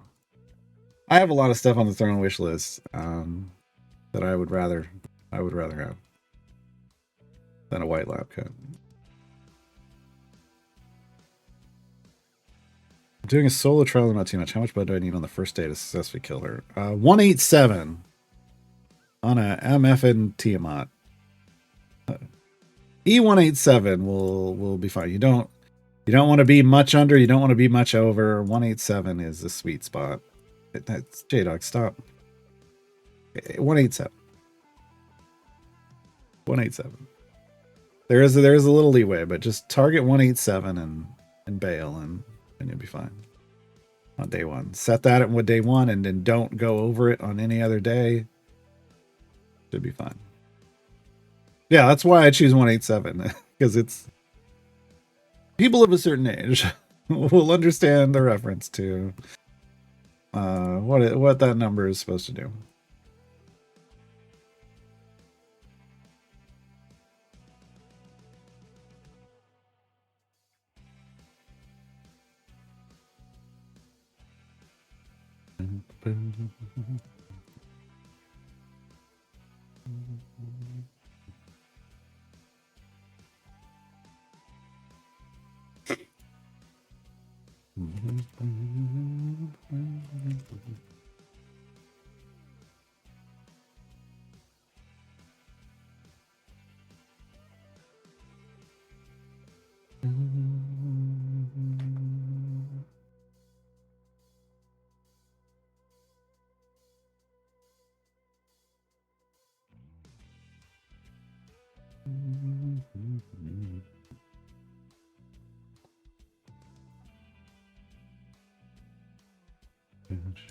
Is that a rap reference? Well, it's a reference to California Penal Code. California Penal Code 187 is homicide, or at least it was back when that reference was created in movies and music.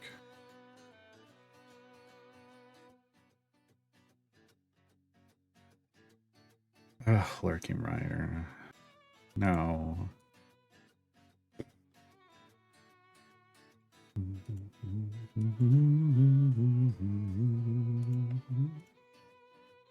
But yeah, that's why it's easy to remember 187, and you can get on your first your solo trials day one, and you're gonna be good.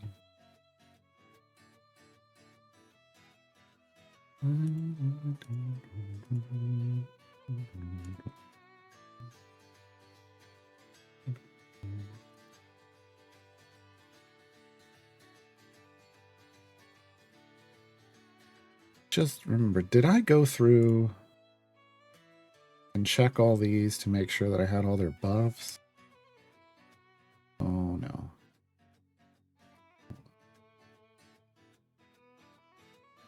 One thing being on this account, I forget about guide updates. I've got it on Dyna here, so I'm gonna say sure. I'm gonna say yeah, I totally remembered.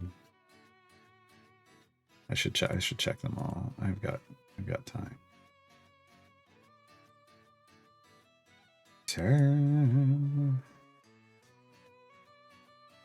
Let's see, Fleet's Way. We'll just go here. All the links will be right in front of me. Zorbu, Blackfire versus.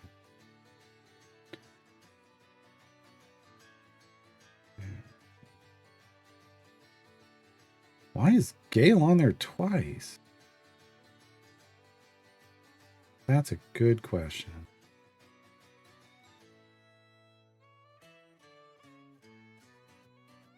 Huh.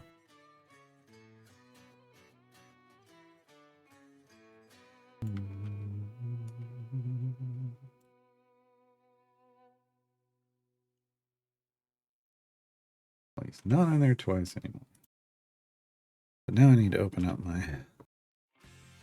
it doesn't matter because I would make a new one next year.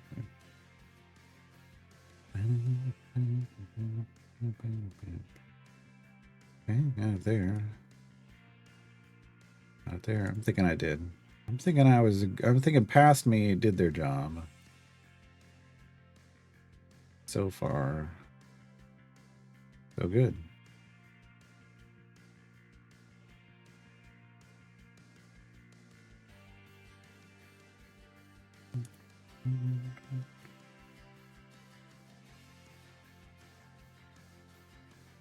Yo.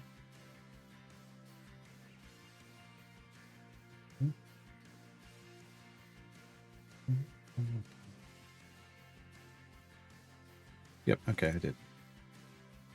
Good job, past me.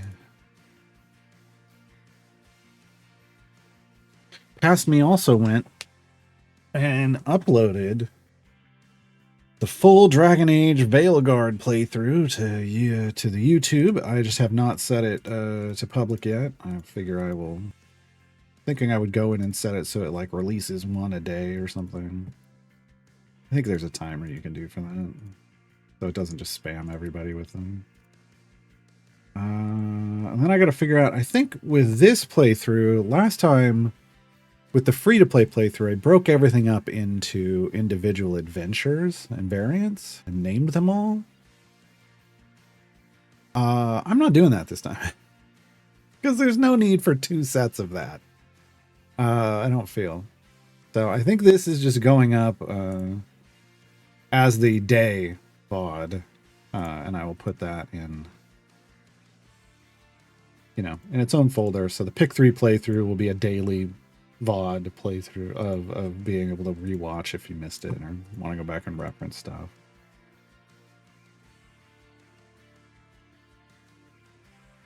Because there's no need to have multiple versions of the same adventures and stuff broken down. My notification will say you're not being spammed. Yeah, that's kind of what I figured. We're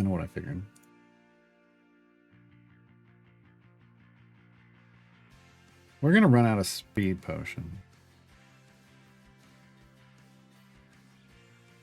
We're going to run out of time on our speed potions before we get through this. Super annoying. With Diana, we would have been fine. With Volo, it takes too long.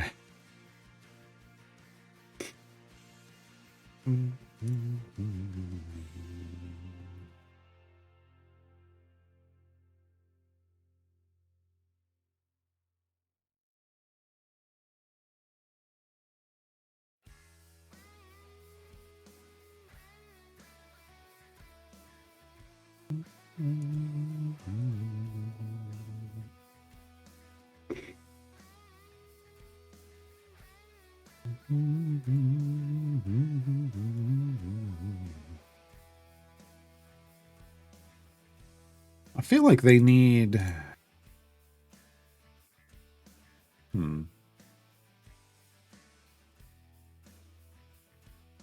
That should have been...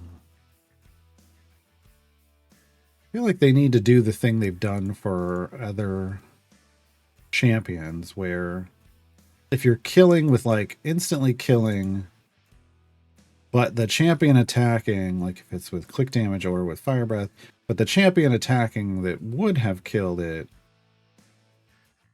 like, you know, it dies before that attack goes through. I feel like they should give it that credit. I feel like, you know, if Ishii is setting Bud, Fire Breath, all Fire Breath kills should basically credit her winner takes all.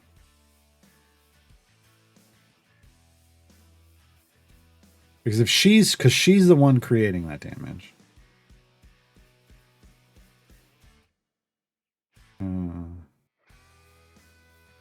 Well. Okay, we gotta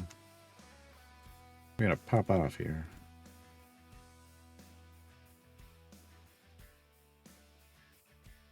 Nope. Nope. Nope. See, this is where you need... I'm clicking on the Analyst and Kraken. If the tentacles do not respawn, we're going to be fine. But if a vampiric tentacle respawns, we're going to have to pop a Fire Breath potion.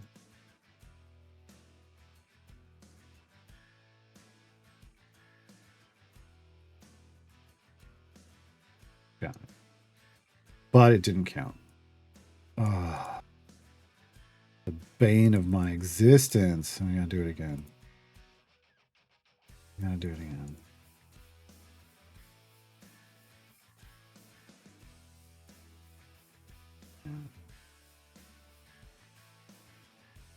I think the bug that keeps the tentacles respawning makes you have to do it again. Okay. Well, this'll take care of that. That's the key to the Kraken. That's just a Fire Breath potion. See, it dies real fast with one of those.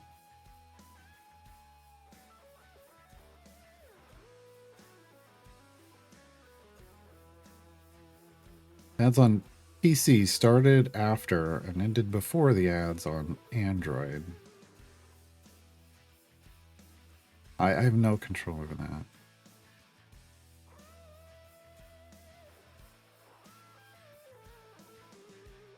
I was about to say every adventure variant sounds like a pill to break up and not upload. Yeah, but I did it the first time through. I did it for the free-to-play playthrough. There's a free-to-play playlist that's got, you know, every adventure variant that we did on the way to the mid-game up on YouTube for people to reference. I thought about one day, like, literally taking an account and doing everything in the game, but I was like, I don't make enough money off my content creation to invest that kind of time into those videos.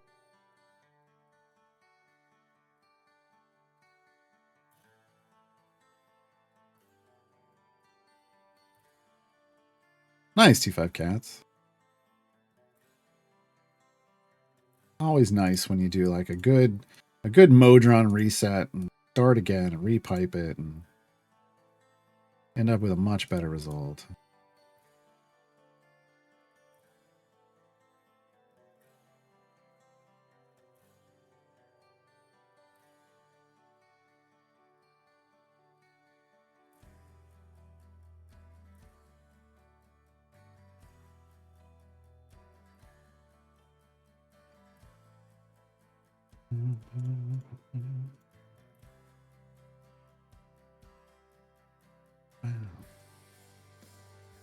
So we're in the 103s.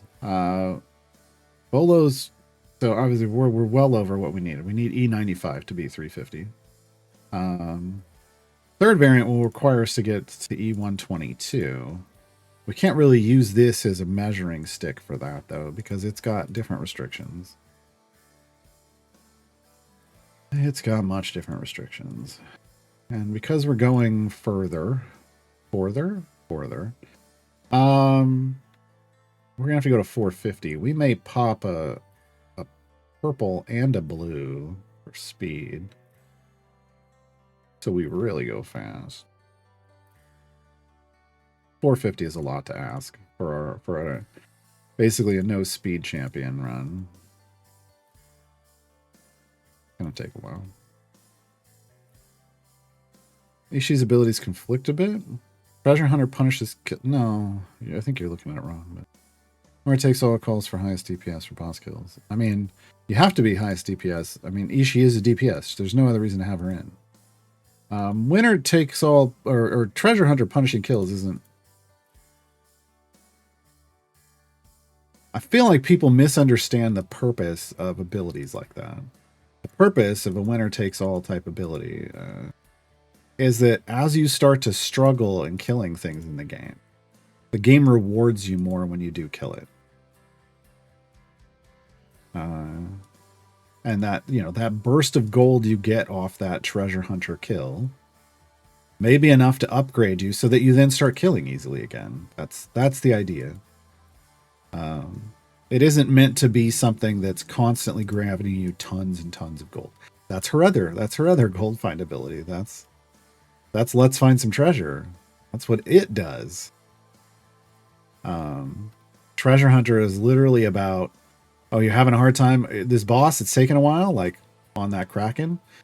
We could just let the Kraken sit and simmer until we get max stacks and then get a ton of gold off of it. It's not going to work because we have all the streams of other enemies, right? Well, it might work if we're killing them with fire breath potion.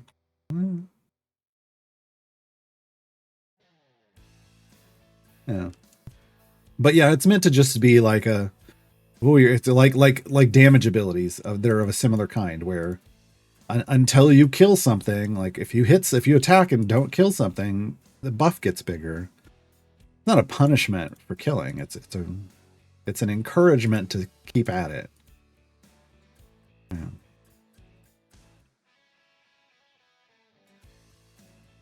I know what it does in Old Persona, but I feel like people's perspective on some of these seems a little skewed. It's not why it exists.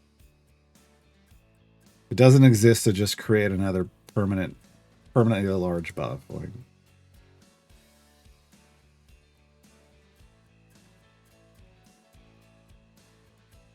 Like this is the proper type of situational gain.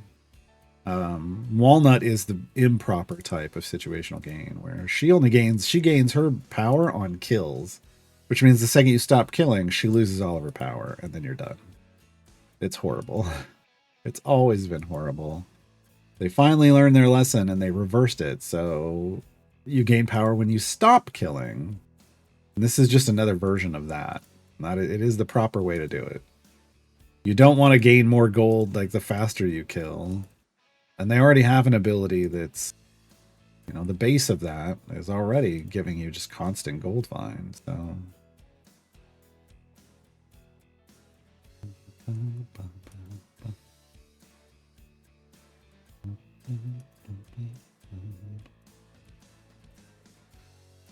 $338. I'm getting there. 12 more areas.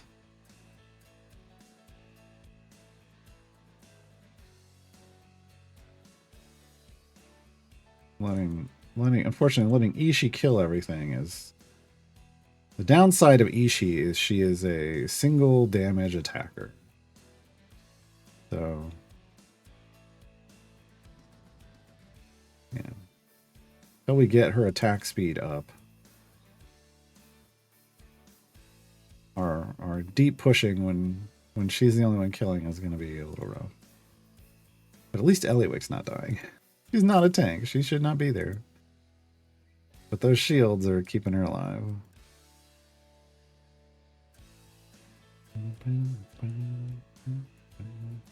$47.56. We'll hit our gem goal on the next variant. And I can go back to buying gold chests again. This is my happy place. This is my happy place. We really just need to try. What we're doing here is we really need to go slow to just so we don't end up capping this out and missing out. Like this is going to hit 50 on this stream. And I'm going to cry a little. Because we'll have lost some stacks.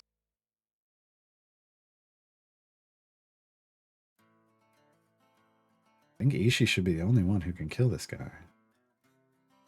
Did it trigger? No. Damn it.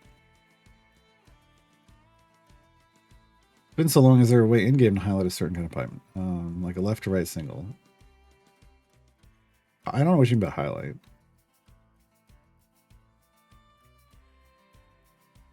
Oh no. No. You can filter your storage pipes on the left, but you can't highlight something that's already been placed in the core.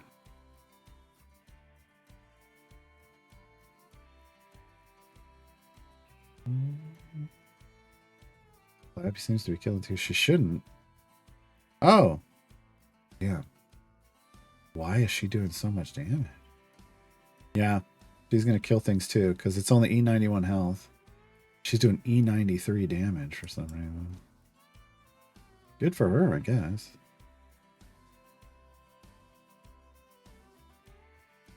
Yeah, I gotta keep them under leveled on the next run. Maybe. I don't know.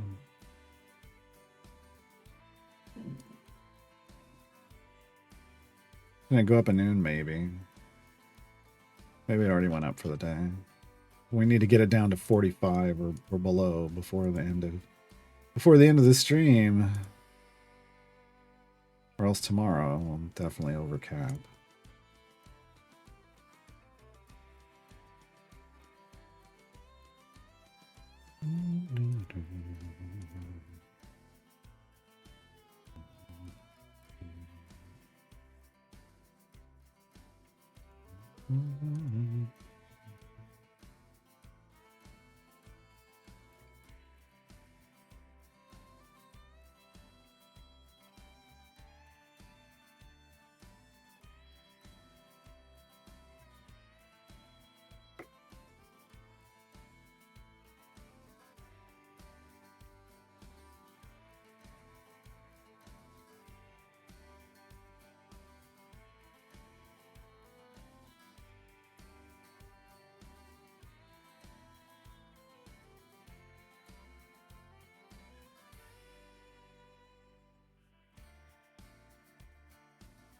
%, pipes at the start and 40% ones further in.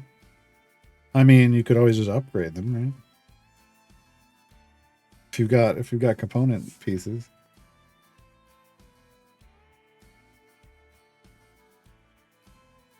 But yeah, you always, when you're building out your pipes, you always want to start with the biggest ones, the biggest boosts from the beginning.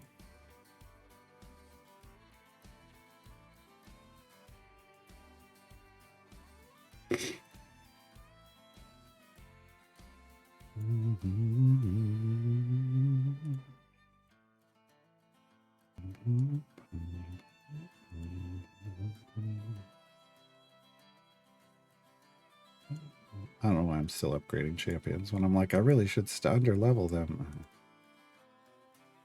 You got more than enough damage.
Okay. My IP should have a harder time. Oh, it doesn't matter. Because the boss is the tentacle boss. I don't know why. Why I care. Alright.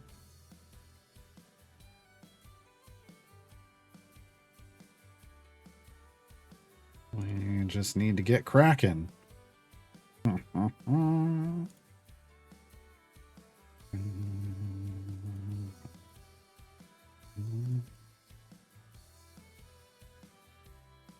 Smashing's fine. Smashing Tentacle's fine. Vampiric Tentacle is a no-no, though. That's bad. Bad. Fire Breath Potion. Go away. There we go. Okay, it's gonna die now. Alright, we're good. So there's our 350 goal. Alright. Definitely, we're nowhere near getting to the tier 3. Okay. So here's the fun one. As you can see, we're already restricted. We're already restricted already.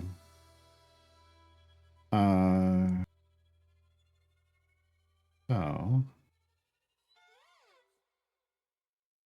And we got to deal with these relentless undead.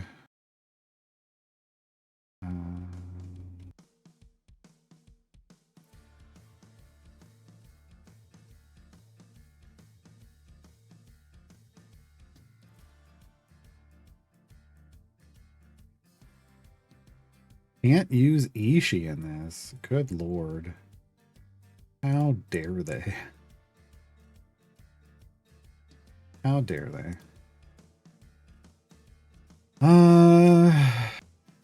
See if we can just kill our way through this. Alright, so here's how we do this. We go over to search. Ownership owned. We click current adventure, and this tells us who we have available. And I just swap these down across the board. Yeah. Okay, hit apply. Now I know what we've got. Now I know what I got. Unfortunately, you know, even though knowing is half the battle, that doesn't help us a whole lot here. I didn't unlock Carlock. It's a whole thing with my Epic account. Once you unlock it, because they were in a part of a pack, it's a thing. So I do have them available. So yeah. So we're just gonna go Carlock and Gale up front. Yeah. Gonna be the Carlock and Gale show. So we're gonna use our illusion. And we're gonna do Ashara DPS. Oh, but that's not gonna buff Gale. This is gonna be problematic. This is gonna be problematic because Ishii's not or Eliwick's not gonna really be doing anything, which is bad. Which is bad. Okay. So maybe we do like a double DPS. Maybe we had Delana in the back. It's so stupid. I mean, you know, we're gonna have to just try to make things work. Obviously, they're just hit based. We don't even need to. We don't even need to choose undead because they're all hit based.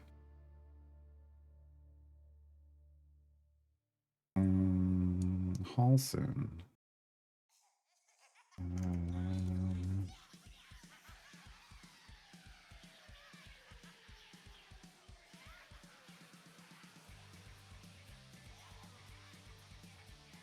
He can just be anywhere. Okay. Okay. But I think we're fine here.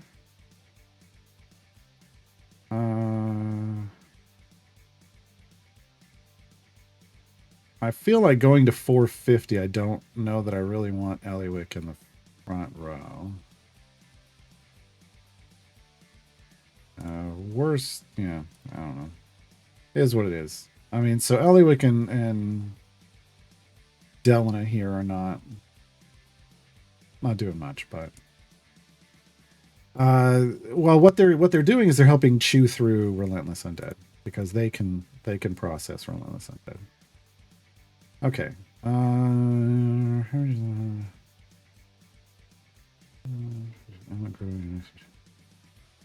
I have neutral champions on the good evil axis in the formation? I wish it told me. Yes. No. Yes. Okay, so we want this one.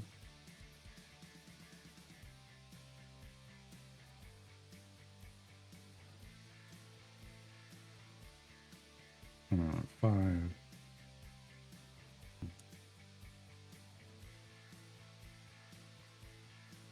Now here, we don't have Ceramorphosis stack, so we're going Wild Heart. Is not our DPS tanking. Ashar is technically our DPS.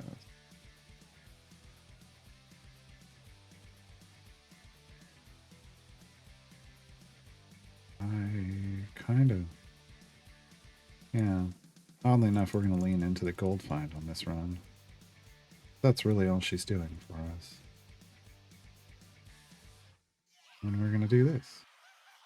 We're going to do a 10x. We're at our first 10x, folks. Woo! Our first 10x speed. Click damage is doing nothing for us. So, because all the Relentless Undead are in the way. We don't have to worry about that either. So yeah. So if I didn't have... So here's the thing. If I didn't have a tank, and I very well, you know, might not have when I came to this. You know, Dynahair is a flex champion if you have a flex slot available that turns Minsk into a tank. So you would at least have a tank in Minsk.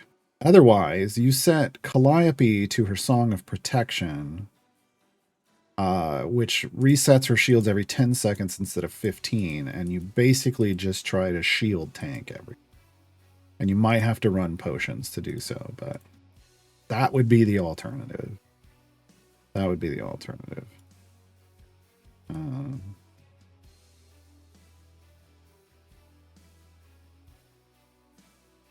So yeah, having Dellen in here isn't the worst. She's actually got good AoEs that are going to be helping clear out these Relentless Undead as we progress. She's not, you know, she shouldn't be competing with damage. Oh my god, everybody's currently competing with damage. I don't even know. I can't see. Can't see what she's doing back there. No, E52. No, yeah, it should just be a Shara. Now it is. Okay.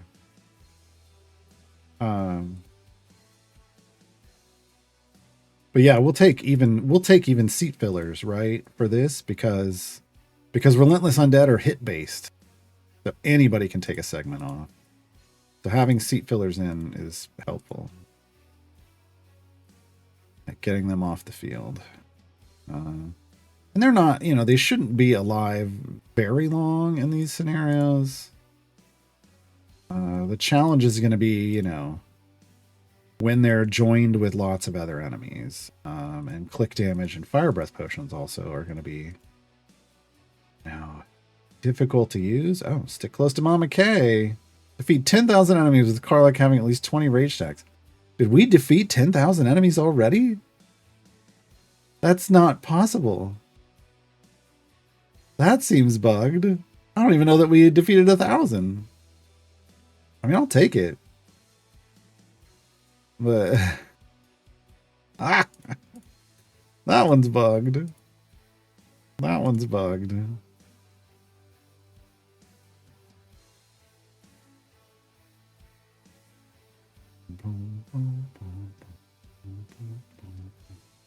So yeah, the thing with Epic was a while back when they released Halsin, they did a giveaway on Epic that gave you Halsin, Karlach, and Gale for free. But instead of doing it in game, where it could have reset, it was an Epic store promotion, so you did it from the store page, which treats it like a purchase. And when they reset my account, you don't reset purchases, like. So that's why I've got those 3 champions and stacks of platinum chests for them. I'm choosing not to open the platinum chests because that feels a little like that's I don't want to use their power, but they are eating up Electrum chest levels. They do exist, so yeah.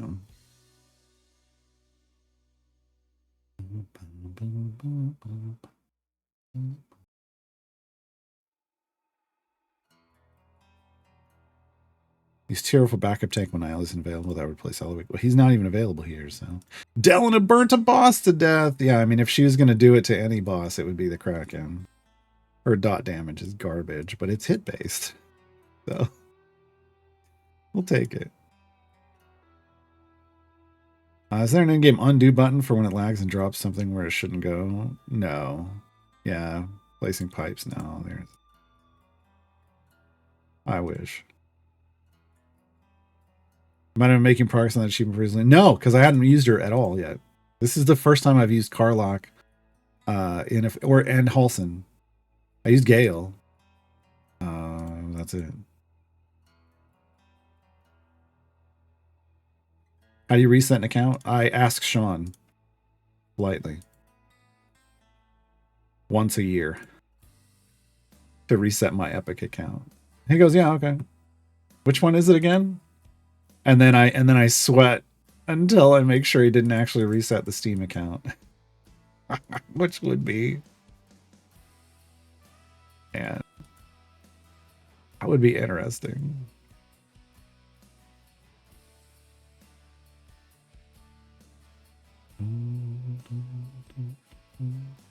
Think you could manage this challenge without the champs you got from the Epic Mic? Tier 1, absolutely. Absolutely. And as a brand new player, Tier 1 is all I should expect. But because of these other champion unlocks, I think, I mean, we'll see. I think I should be able to do this. Carlock's, you know, I mean, she is a tank. I don't have an investment in her. I should probably put a tanking feed in. We'll take away the damage.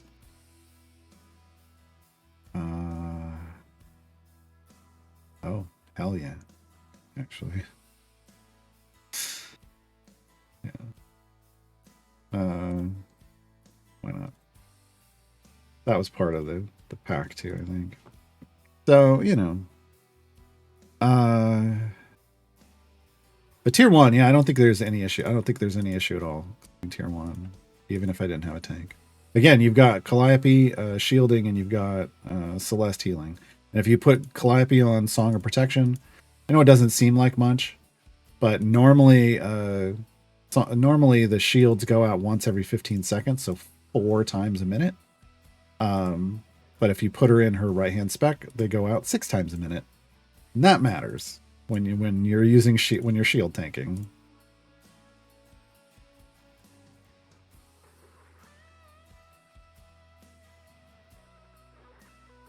Can't be the last 2 Dragon Heist variants. None of your 1 or your 5 champions. What might be good choices for that? Oh.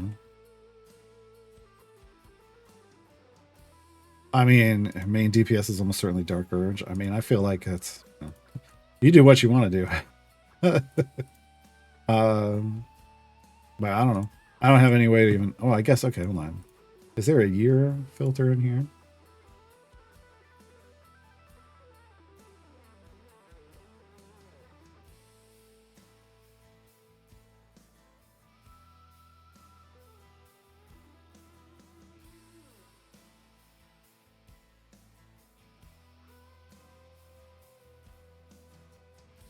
Yeah.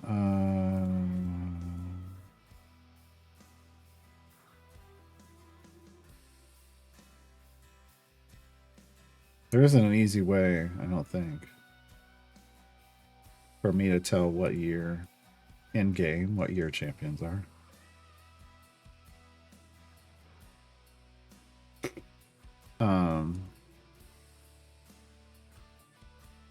So I don't even know. I don't know.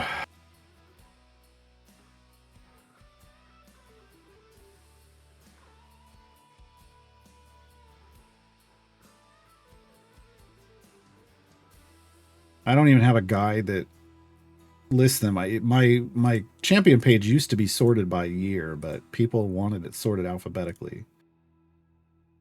So I did that instead. And I haven't got around to making a champion guide by year yet. Which is just a formatting guide. I mean, it would just be me presenting information. A different format. They need to add a filter to the search that filters by year. I think that's been suggested to them before, it just hasn't. But, I'm going to support ticket on my account to ask for a reset, and they were willing to do after confirming I was sure. Yeah, because you lose everything. I mean, everything that you didn't spend money on is gone. It's not something normally that you would ever want to do. I only do it because I create content for the game. I don't want to keep creating like fake accounts and stuff. It's just too much work. No, I wouldn't. If they reset my main account, I think I would almost consider it a challenge. I think I would probably dive into a full playthrough again. But on my main and document every adventure and variant in the game. It would be an interesting experience. It would not be something I would choose to do. But if it happened on accident.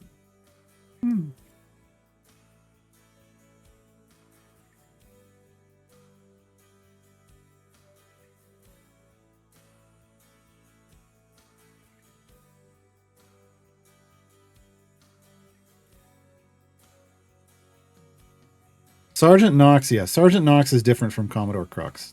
Death Java. Sergeant Knox is an event champion.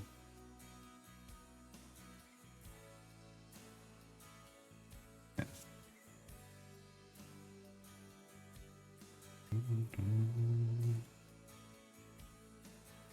But this variant is a good example of, what happens when you're using a specific DPS, aka Ishii, that's holding your power, and then you have to do a variant, right? So I recommend not going all in on one champion, but we're on a new account. I mean, it's not like I went all in on anyone, and just we're new.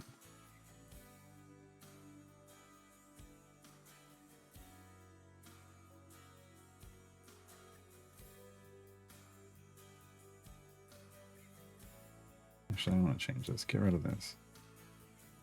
5 more for Overwhelm. That's what we want. We just want a good default tanky build. Good default tanky build.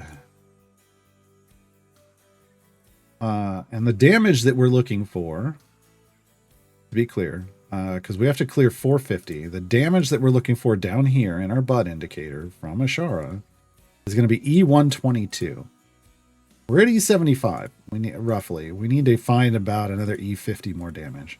The only way we find that is leveling up. That's why I'm happy we have 3 blue cards on Eliwick. That's a gold find gain. We're gonna need it because we don't have Ishii giving us gold find. It is somewhat tempting to pop like a gold find potion.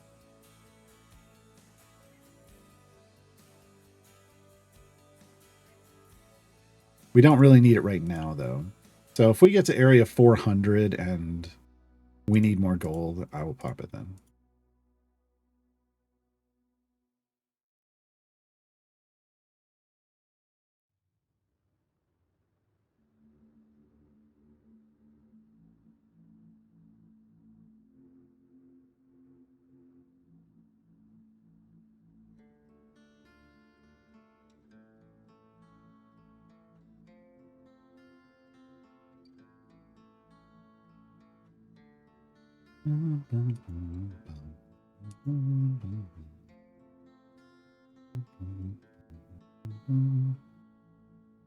I love that Halson is coming in big on this. We got 10 stacks of harmony.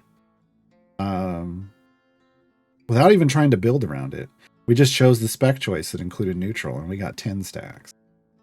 So not only is that giving us a solid buff from him, even though he's in greens, E14, it's also healing everyone in the party against the AoE smash of the Kraken. And it's giving us full vow of harmony, which buffs the base value. That's how so we have such a good like E14 with greens. Buffs the base value of a pre-stack ability. We're gonna get faster ultimates, 10% faster. Yeah. This is pretty nice. Not gonna lie. Not gonna lie. I kind of like it. Karlach's running, E6, E7, but that's to be expected until she caps out her rage. E7 and cap out the rage without an ultimate. She just needs to be tanky for us. So she doesn't need to be... Well, I mean, we're going to need everybody to do what they can. But we're going to need to try to milk every last bit of support out of this if we run into an issue. But we're, almost E80. We got 300 areas to go. I have faith. I have some faith that we'll be able to have enough power by the time we get there. And Ashar is kind of the ideal DPS for this. Multi-hit. Like this Ashara Delina combo. I mean, normally I wouldn't want Delina in here at all, but with all of these Relentless Undead, the combo of the two is going to help a lot.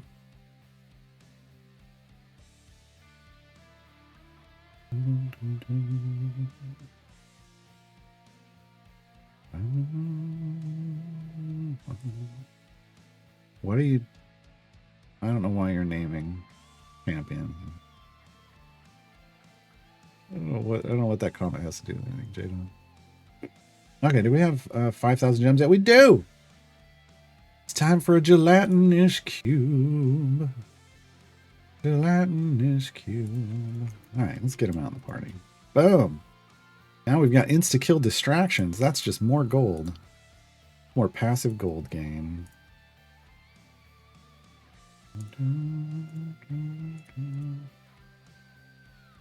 Double my... What? Wow. I mean, do you...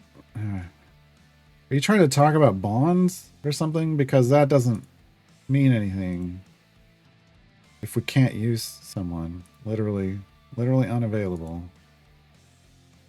So I don't understand what those comments are referencing. So yeah, now I'm down to 64 gems, but now I can buy gold chests again. 69, nice. We did get a free gold chest off something. Take that.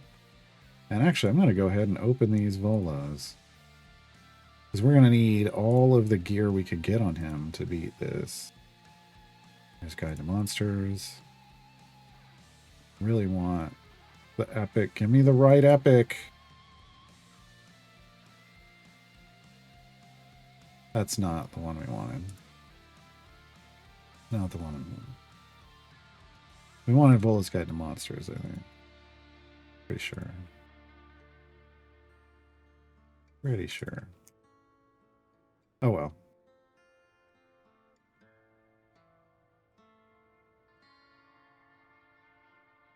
Yeah, I mean, it gave us a little bit. It's just not a lot going on here because we haven't done a lot in Sword Coast. Well, Monsters is what we wanted. Monsters is what we wanted. We didn't get it. Oh well.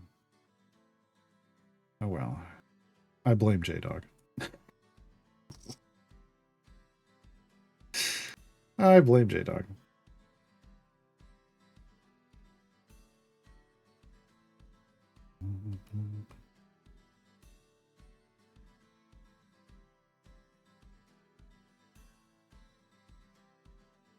Okay, there's E81. We're going to get a boost when we ult. Let's see what we got going on here. We'll get a boost when we ult. We'll get a boost when she ult. Like Minsk, Karlach and Minsk ulting will give us more damage. This is just going to do wave clear. Yeah, so we got two ultimates that can boost our bud. Fortunately, again, the Area 50 boss is hit-based. The challenge is going to be getting through the Relentless Undead on the way there.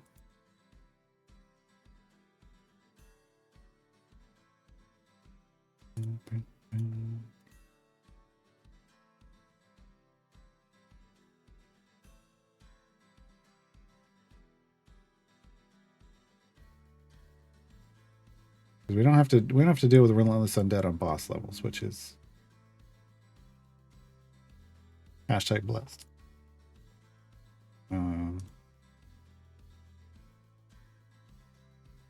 The levels creeping up to that boss are going to be interesting.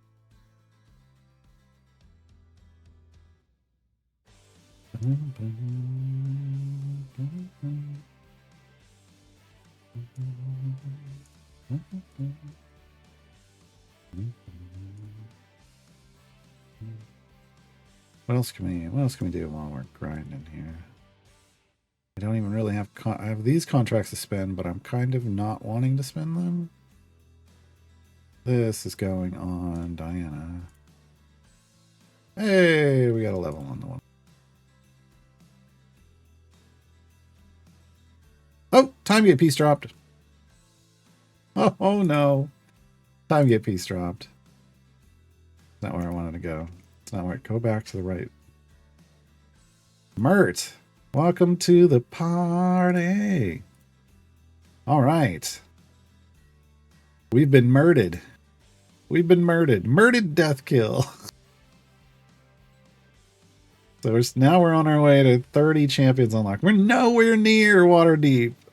And yet they're like, hey, time to start working on Vajra. All right, we've been murdered. So here's the thing. Now we have access to a whole other set of progress in the game.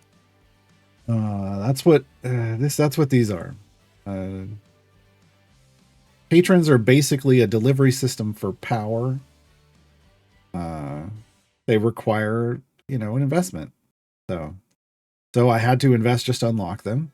You saw me pay like 3 time gate pieces, 10 silver chests, and I had to meet all these other requirements first, right? But now they are available forever. I have 0 influence with them. If you want to think of this, people mistake these terms, but we don't want to mistake terms. Influence is like favor in a main campaign. You earn it. But with patrons, you earn it forever. Once you earn it, it's yours forever. You don't spend it in the way you spend favor. You could spend favor. But you do have to earn it. And you earn it by doing patron variants. The patron variants completed 0. Patron variants available 462. You need to have done a variant, the base version of a variant, to be able to do the patron version of a variant. Doing patron variants awards you influence. It's the only way you get influence. It also rewards you for Mert ruby coins. You can get ruby coins in other ways. You can get ruby coins from over here on the challenge page. So these are your chores. We call these the patron chores. These reset once a week on Monday. Getting these done earns you their reward amount over here. Supposed to be an amount equivalent to the effort, but isn't always. And this only works if you're doing patron free plays or variants. You only do. That's the only way you can get challenges done. Okay. Now, what do you do with influence and ruby coins? Well, there is a system like blessings where you can come over here and you can spend. I said you can't spend your favor. You can't. It's there. It's always you always have it. Total amount is always there for. But over in the perks, you can kind of spend it. You assign it to these bonuses, and there's local and global bonuses, just like with favor and blessings. Yeah, I wish it said assigned. Because you can reset assigned influence without any loss. Whereas with favor, when you reset favor, you spend some of it to reset. So I do wish it said assigned. That would be nice. So there is 11 tiers of perks here. With Mert, this tier 2 global is the one you're kind of trying to get first. Perk up increases the healing received by tank champions so that they're more survivable. It can be helpful in the early game. Later on, it doesn't matter so much, but otherwise, whatever you can get from damage, right? Here's one that makes your patron challenge rewards go up, so you earn more currency. That's great, but there's all kinds of stuff the further down you go. We are not going to grind any of this. You absolutely could. I highly don't recommend doing that.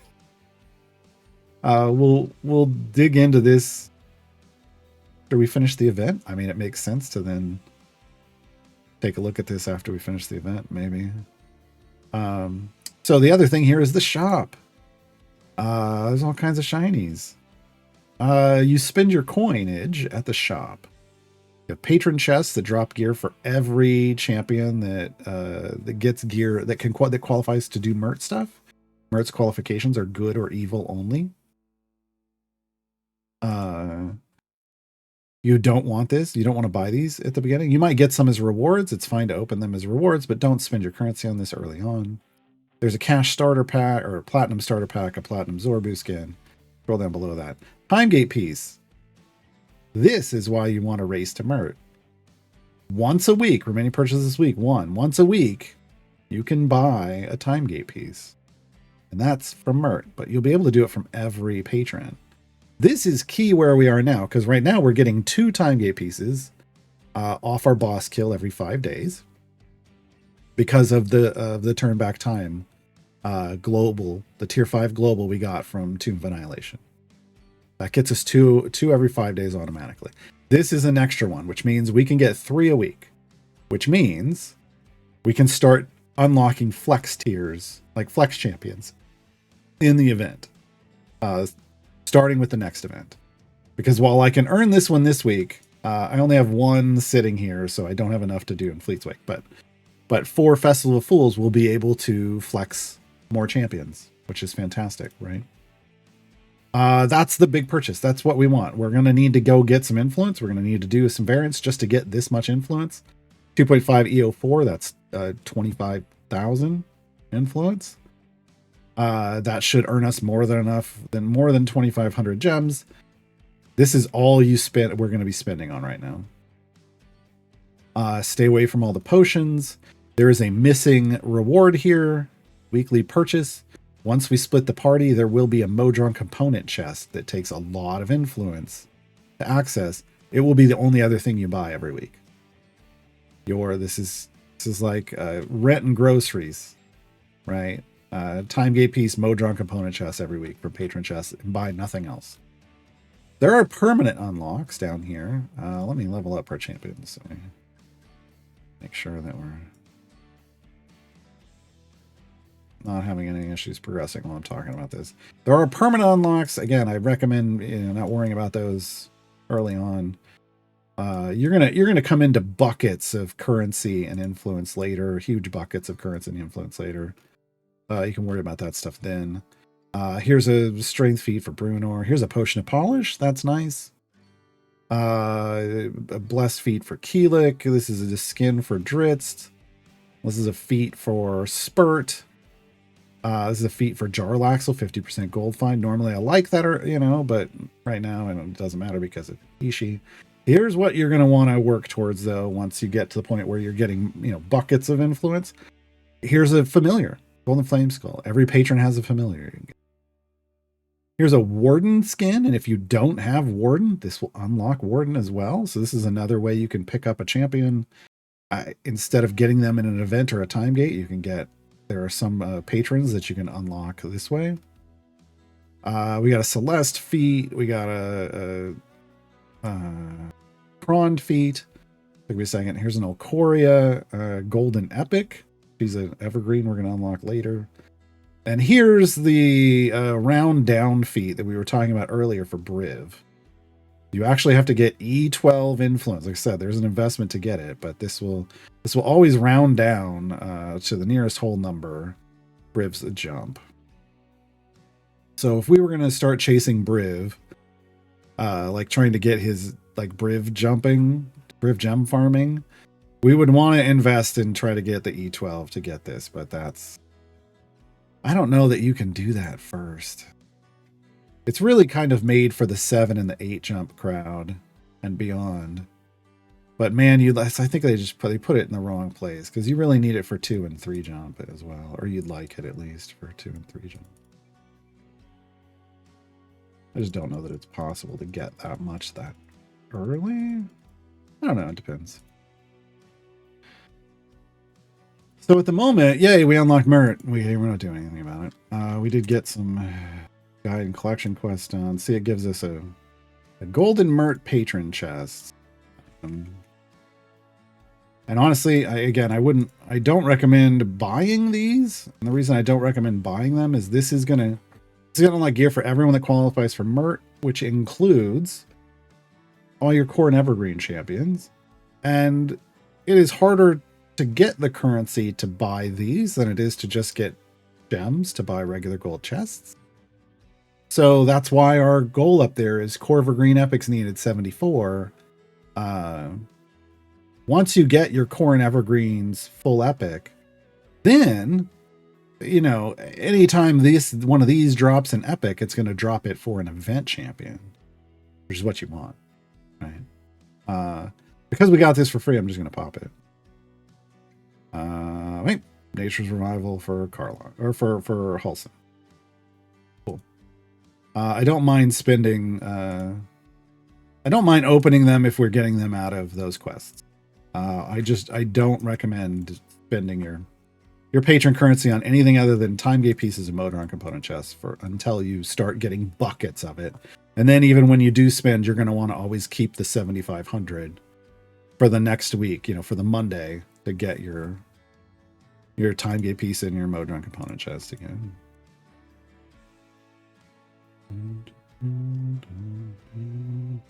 Dude, the rental costs on the Sun are hot. They're too hot. Yeah.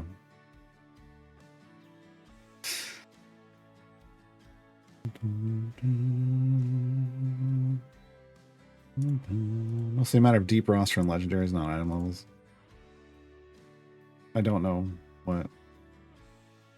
I kind of mean like getting E12 influence. I'm not sure if that's a thing you would achieve before getting a 4-jump Briv. I don't know if you're not prioritizing him, how quickly that would go. Maybe that's something we figure out on this round. I don't know. It's my favorite right now. In the event, E22, 8 E22 Umberly. Yeah, I think there's more. I think we could get higher, but I don't care to. We're good. We couldn't get high enough to be able to complete tier 3 stuff. We would, you know, we might be able to get high enough to soft cap our champions for the first time. Maybe even unlock those 4th feat slots, but I'm fine waiting until the next event for that. That's not something I'm worried about right now. Variants give so little influence on lower levels. Correct. Like EO4, EO5 when you need E12 is not useful. Right, that's why you shouldn't grind them to try to chase something like that.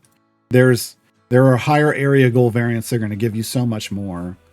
Why I say don't try to grind stuff. I'm gonna try to demonstrate a more efficient way to deal with patron stuff when you first unlock them. Because otherwise you'll spin your tires in the mud on these low level things and make very little progress and feel discouraged, and yeah, I don't want that. Someone wants to prove Briv jumps right away, then yes, it's hard to get. Yeah, that's what I'm saying. Like I did a run like 2 years ago account where I just raced to get Briv, and there would have been no way I could have gotten E12 influence. But I think if you just wait and you treat Briv kind of like the late game speed champion that I feel like he is, you might have a chance, but I still feel like that feat is probably still better for the 7 and 8 jump crowd. So really all you got to do when you start off is you're going to have to accept the randomness of Briv's jumps between, 2 and 4, potentially, and then just get that 4 jump feat. Trying to do that Volo 1-2, and it seems like you're blowing through it. So here's the thing. I did have a tank and an anti-tank, so I do have a somewhat tanky frontline. The key though, I think I could do tier 1 even if I even if I hadn't had Carlock. And that is via Calliope shield tanking, basically. Put her in Song of Protection so that her shields reset every 10 seconds instead of 15. And that actually can create good tanking situations for you. You'd probably have to burn some health potions. You know, just to give that shield some oomph. But yeah, but I think the big key is I threw in, like, Delana is here and she's not contributing anything except AoE, AoE removal of these hit based things. And Eliwick is also AoE removal, but she's also providing some gold fine to help us level up. We're in the 340s. We got to go to 450. We're a ways away still. We're further away from our damage goal than I'm hoping we'd be at this point. So this is where I'm going to go ahead and pop. Nope, that's the wrong one. This one. Clairvoyance. We're going to get ourselves some more gold fine. Because we're going to need more. We're going to need more damage. We need to hit E122. Kind of our goal. We might be able to do it a little lower than that, but yeah, we'd like to see E122 show up here.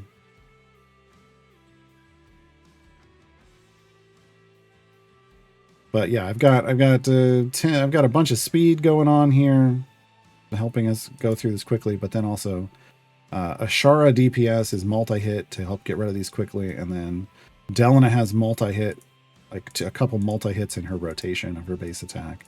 She rotates her base attack. Ice Storm, Firebolt, or whatever. Ice Storm, Firebolt, Lightning Bolt. Firebolt is the only one that's single target, and the others are multi-target. So we'll help you get through those Relentless Undead faster.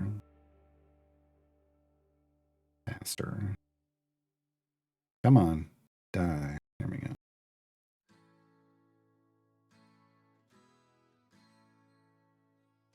Just been throwing background parties at the lower influence ones just to knock them out. I mean, you totally can do that. When I have a background party, I assign it to just generate some extra. I put one champ. I put two familiars back there, one on the field, one on click damage, and then I just, throw one of my seat 1 champions back there with no familiar on them. They're just going to load in at level 1. And then I cycle it to like area 50 or something, and I just soak up gems, and then I do it in a patron free place so that it's also earning me some passive patron challenge currency. Yeah, because there are some efficient patron variants where you get just oodles of currency for not a lot of, or oodles of influence for not a lot of work, and I just worry about those. I don't worry about the little ones. The little ones pay off more than they used to. They increase the amount of influence that you get off the shorter run patron variants, but then they decrease the amount you get off the higher area goal ones, because that was totally broken at one point. So better off for people who are knocking out the smaller ones if they're choosing to do that, but I choose not to do that.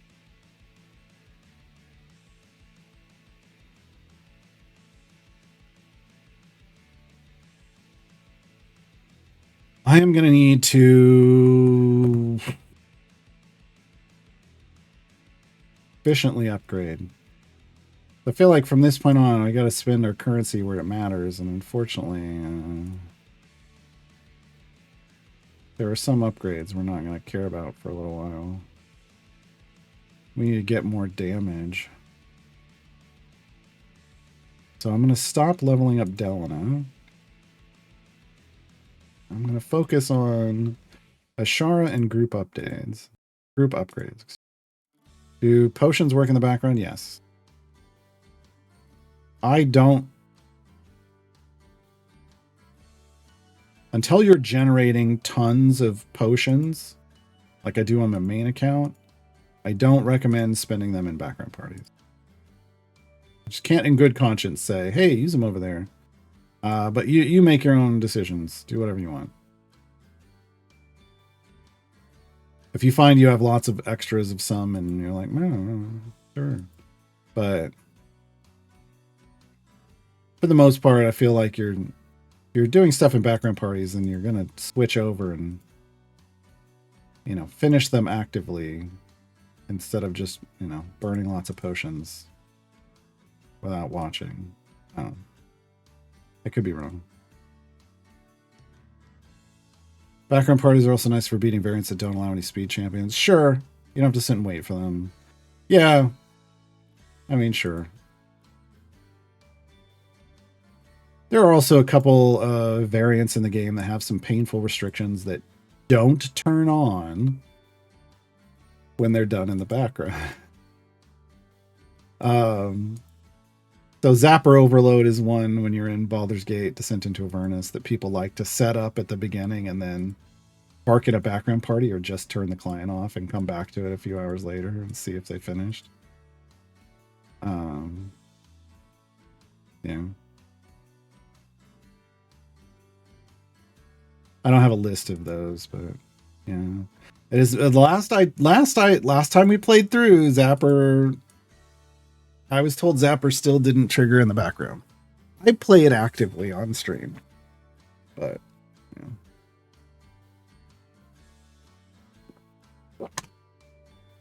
I find it, annoying, but not I'm going to gouge my eyes out level like some people seem to think. I just save the formation and then just hit the button and load the formation in regularly. Fine.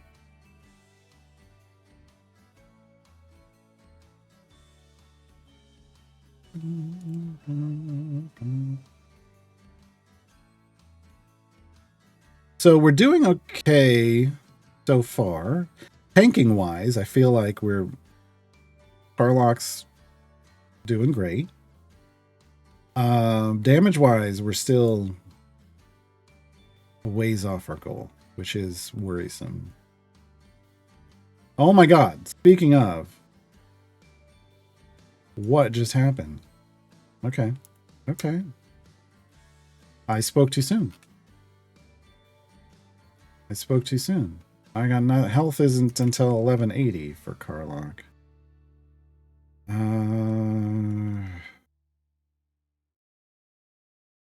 Needs 100. I'm like trying to find good upgrades here.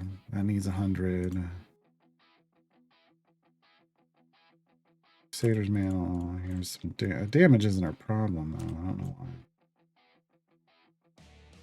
Just habit, I guess. We don't really have any other survivability stuff.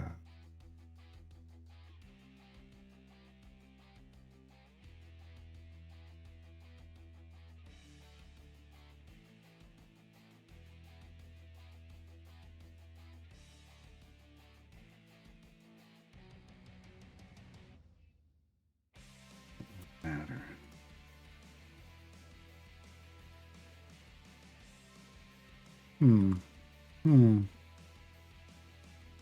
Well, now. Okay, so we do have a Flames card, which could be slightly problematic when we're dealing with these Relentless Undead.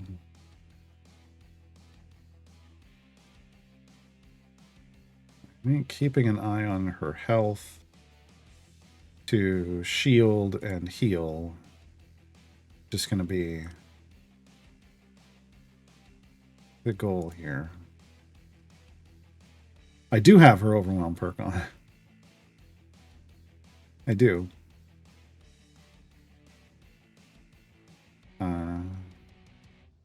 Yeah. So we're at 30 and 15 health. It's just, yeah. We just ran into a little hiccup.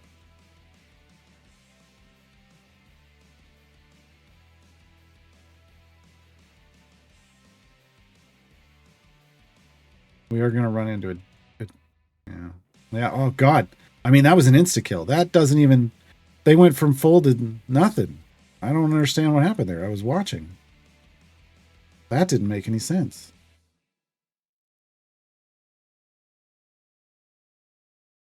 Yeah, we're getting spiked. That's what's going on. Okay. Did I put Calliope in the proper... I did. No, I did not. I went Valor. Oh, okay. I might have to use a potion of respec and put her in protection. So that she's popping that shield more often. That's why I said that's one thing you have to look at. So yeah, I don't think tier 2 is doable if you don't have a tank. I think tier 1 is doable without a tank. God dang it. Okay. Did we get far enough for her health? No. I need 1180. Great. Are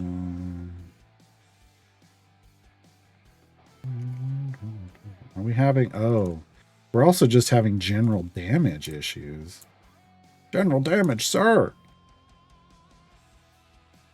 That's actually the bigger issue. We're not having the damage to push forward.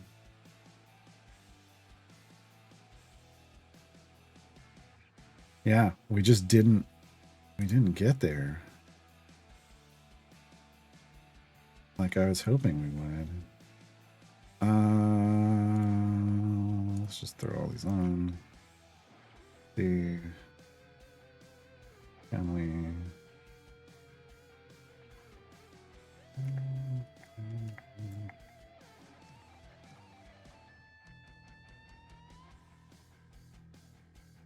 There's 104.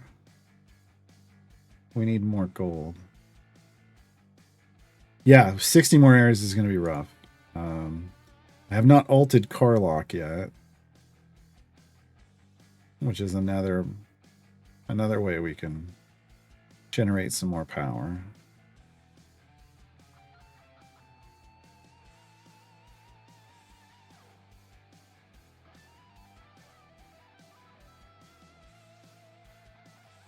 Thank you, Jules. Why would I know how Volda works? Thank you, Jules. I don't play with Volo. Yeah, that's closer. That's better. That's better.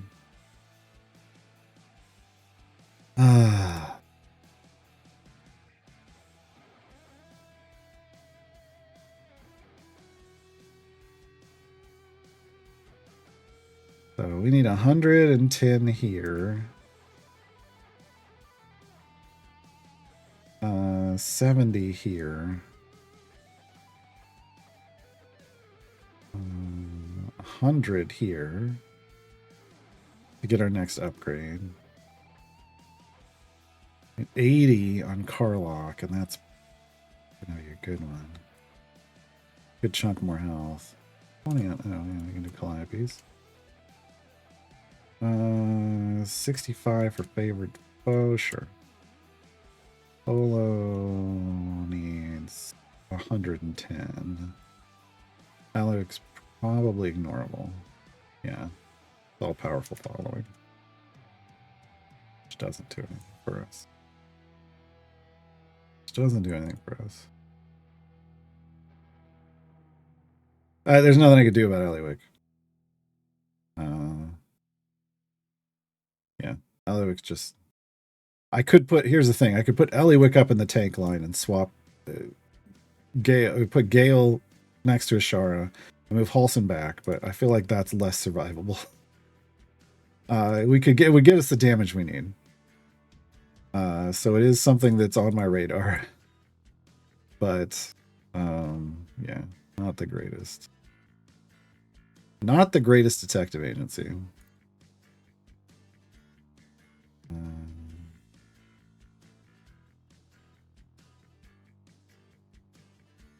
we go. Getting closer. I feel like with the combination of the soul coin and go for the eyes. I don't want random ults. Yeah. I don't need to respec Ellie and Gale. I wouldn't want to respec. I don't want to spend a potion on respecking. I would just move. Halson can be back here. It's fine. Like Halson doesn't care where he is. He doesn't have a formation placement thing. So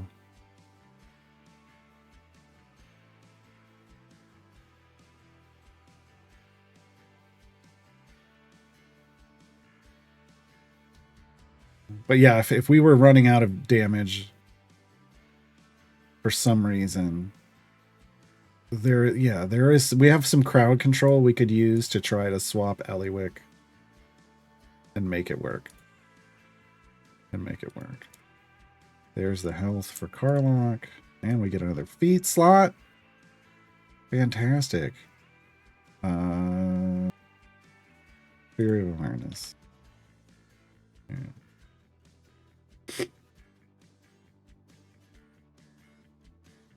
We have like 7 of them, but I would rather use them as reagent fodder than use them in a run. So I'm trying not to.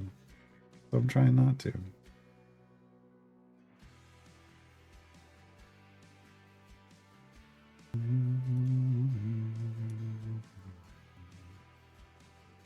35, yeah, give me that. Bigger shields. Oh yeah.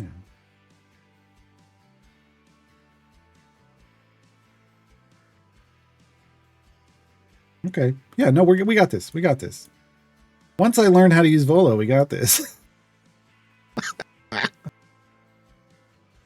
Volo. Yeah.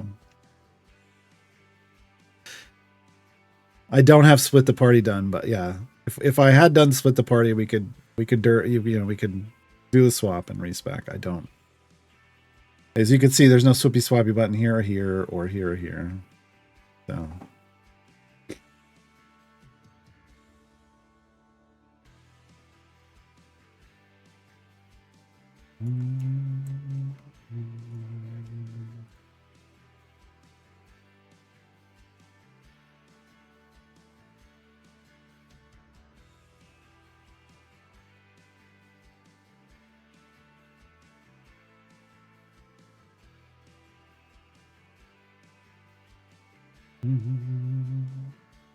No worries, Moreland West. Yeah, but yeah, that's totally a viable option. That's why potions of specialization are they're great reagent fodder. Honestly, I'm glad that they gave them a good reagent value because they don't really have a use. They don't really have a use once, like a really necessary use once you have background parties.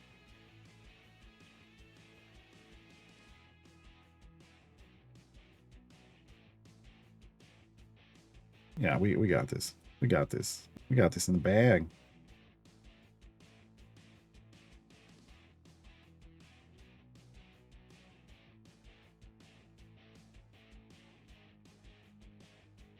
Another 147 champions. So what does the collection's champion state? 23 evergreens, 118 event champions.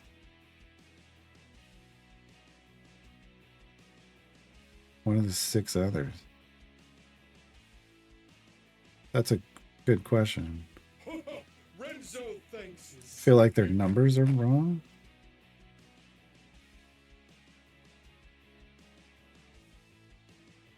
Yeah. The others are event champions. I'll just make sure.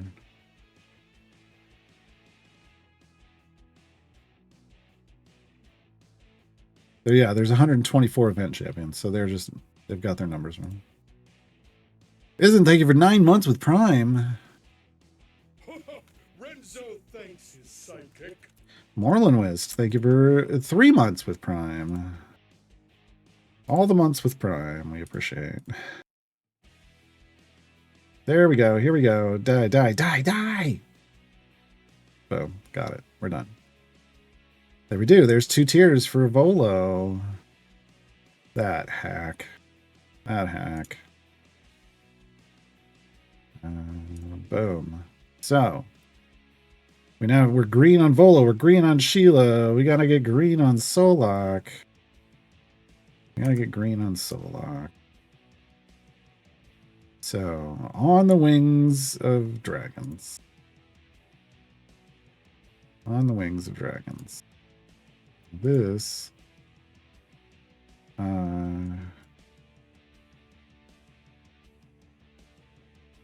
Yeah. She has Dex 13 or higher. Okay. Oh god. I don't have anybody in that seat. Well, Gale's coming back in, it looks like. I guess I'm not moving them around. They can stay there for now. Ishi, thank you. Thank the Lord. Yeah, we're gonna do this. Sheila, yes, please. Yes, Queen. Diana, oh, thank God. Oh, thank God. Now, the problem we have here, what we have here is a failure. No, we have here is a failure to tank.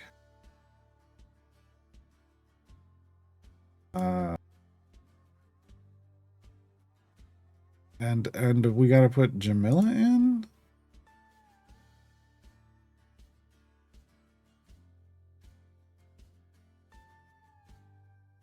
This is suboptimal, so yeah. Yeah, this is yeah. This is yeah. This is the yes. I can't know. This has got to be up here because we need to. Oh no. We can't. It's going to have to be ult only. Ultimate only. All right. Well, this is definitely going to be interesting. This is another one where we're running into some restrictions that are going to cause us some problems because of the depth of our bench is not. We have a very shallow bench. We're a very shallow bench. Is what it is. So Archon really only buffs evil champions, which isn't helpful for us. He will exist as a tank to take a beating in the front line. But he's not going to do anything else really for us. Jamila also not going to really do anything for us. And because of the layout, we can't even really shield tank. So I'm not sure how far we're going to be able to get with this.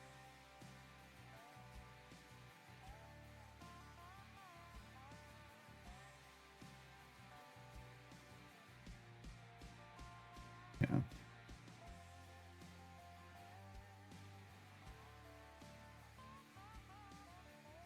Yeah, we're probably going to go Abjuration. Just to try to keep the tank alive. Causes attacks to miss our champions. 50% of the time. 50% of the time, they miss every time. All right. So we're going 250 areas. That's our goal. Let's do this. See if we can get there. See if we can get there. But let's go use our Volo chests. Just at the very beginning of the pity time, we roll another epic, but it's the ultimate? Okay. visit the shop. Did I have 5? Oh, 10 gems away from buying a gold chest. All right. I see how it is. I see how it is. This, we're going to bulk up. We are not trying to make a DPS Archon. Yeah.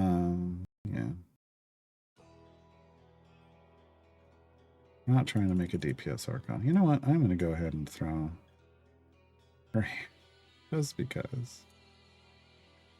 Just because. He's not going to do a lot.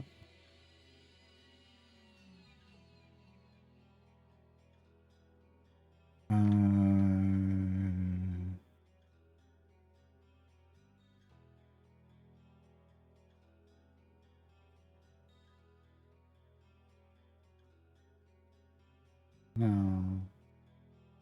Solak is just kind of a waste. As well. He buffs ranged champions. Ishi is not a ranged DPS. So we've got a lot of filler here. We've got Solak filling, we've got Archon filling, and we've got Jamila filling. So it's basically like having 3 missing bench seats. For all intents and purposes. Do I want the 6 or the 4 here? Dirty Diana. Did I make a table for this? I did not. Why did I not make a table for this? So...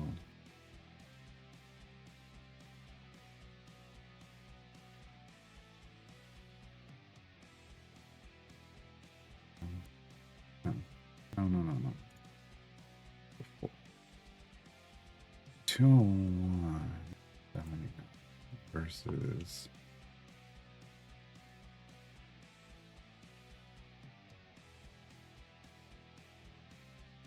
Okay. It's not always that straightforward because the right-hand spec has a larger multiplier.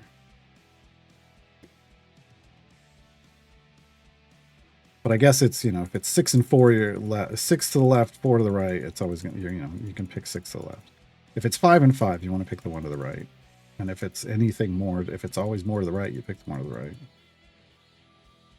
So it's just, I guess the larger multiplier for Diana really only matters for if you're tied. If you're tied. And back. Nordham's ult got accidentally used on my second attempt at Desmond's tier 4 third variant, and therefore the potato crashed. Oh no. You missed us. We completed tier 2 of Volo's variant 3.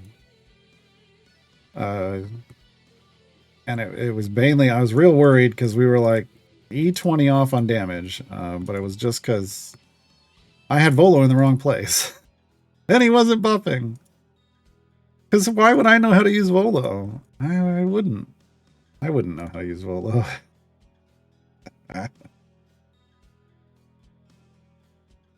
Oh boy.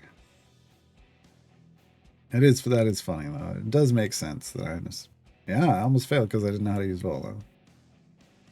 All right, for this we're going for E68. We're already there. So we've got this one, folks.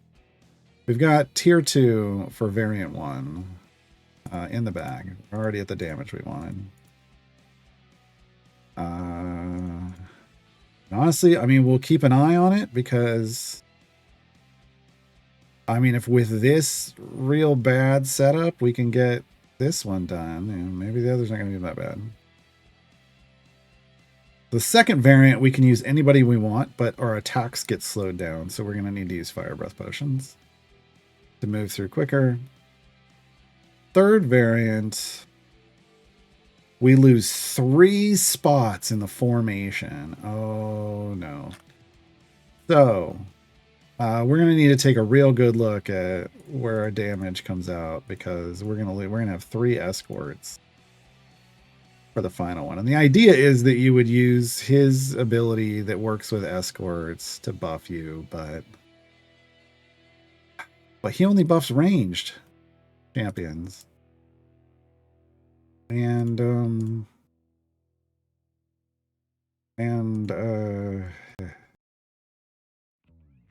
base attack ranged. Hitch DPS? We could try to super secret Hitch DPS. Oh, God.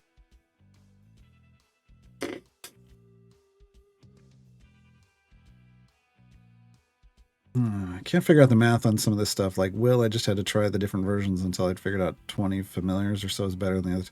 Oh, I think I have a chart for Will. Hold on.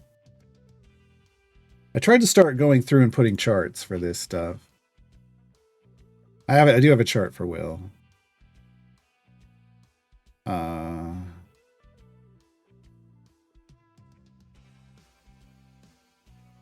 Yeah. Do I have it in the proper order? I don't know. But like, yeah, I don't know that I have enough breakpoints for Will. I should probably go in and add more breakpoints, but I do have a chart for Will. Delana is not ranged. She's magical. Delana is a sorcerer. She casts magic.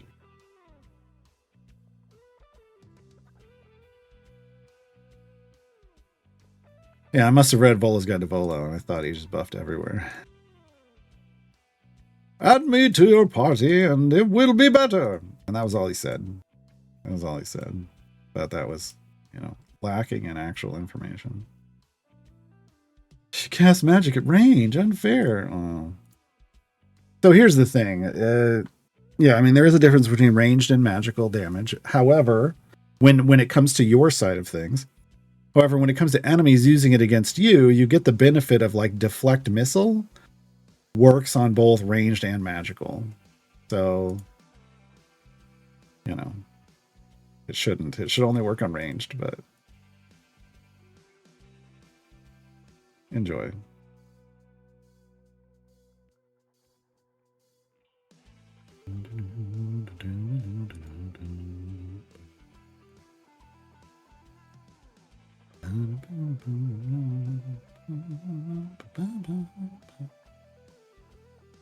Deflect missile is a Rosie Bee Stinger ability. She's going to be in the next event. Basically, she deflects missile. She stops all damage from ranged and magical attacks, as long as she's got stacks, deflection stacks. So, pretty neat. It's a pretty neat ability. She's a DPS though, so she's basically she has this weird support functionality as a DPS champion.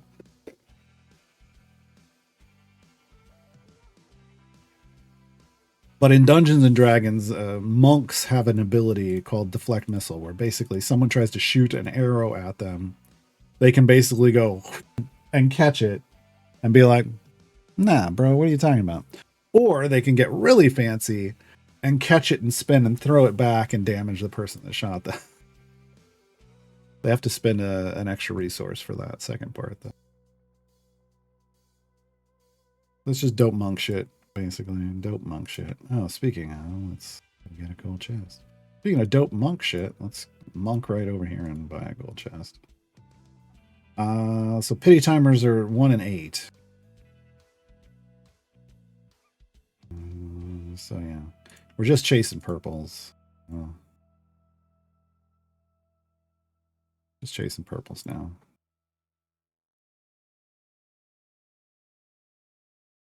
That doesn't work on magic missile for monks. It does in this game. It does in this game. Like I said, game you get a little more benefit out of it.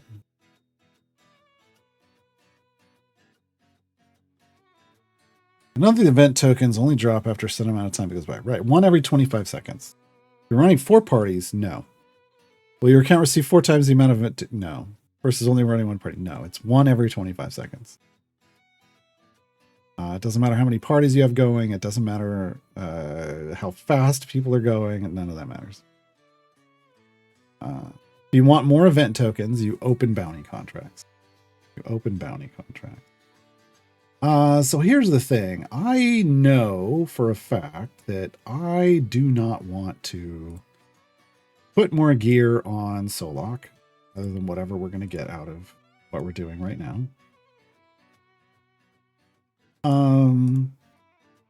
So I think we can spend our fresh fish on Volo Trying to maybe hunt for this. Ideally, we would love to get this epic. And maybe some item levels for Sheila. See, now I gotta go into search to compare them. And item level 8 and 14. Okay, so she's doing a little better than he is. So let's go over here and let's throw down. Oh, hold on, 6,800. Oh, we're so close. Let's throw down Volo. Packs. Oh god, we can only get like 8, so let's throw 4 at Volo and see what we get out of it. What kind of item level boosts we're getting here?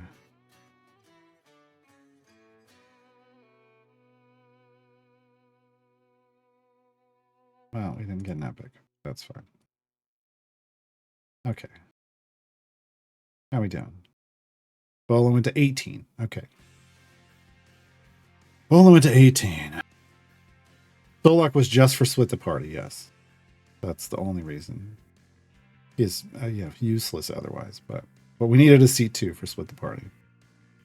For efficient split the party access. So, which is why I don't even care if we only end up doing tier 1 for solo, but we should be able to do tier 2. I want the tier 2s really for the corrupted gems that come off the tier 2s. Okay, let's throw a pack on Sheila, and we'll see how her item level. Right now, I just kind of want to keep the item level somewhat similar. Throw a pack over here.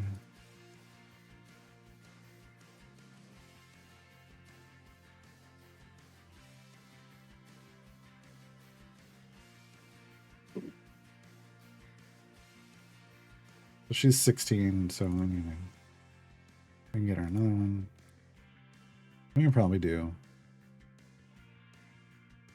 No, do I really care? Let's do 1, and we'll go from there. She has a few. She's real close to a pity timer. 1 and 4. Yeah. So she's 18. She and Volo now have the same item levels. His pity timer is further away than her. Maybe we chase her epic.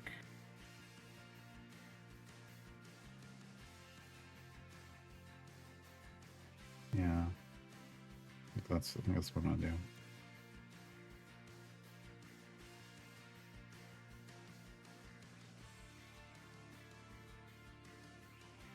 And we get it.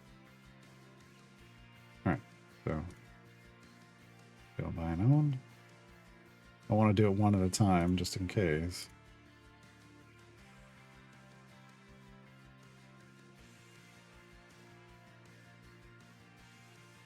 No. Alright. So one more pack and she'll have an epic. I mean, Volo was the more viable person for item levels, but he's fine. We're not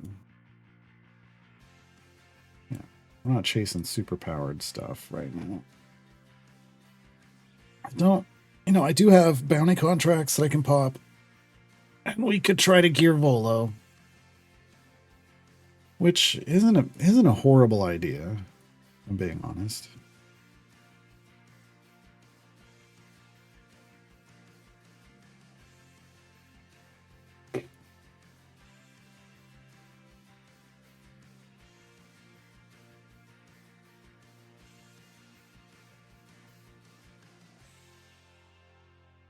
Oh.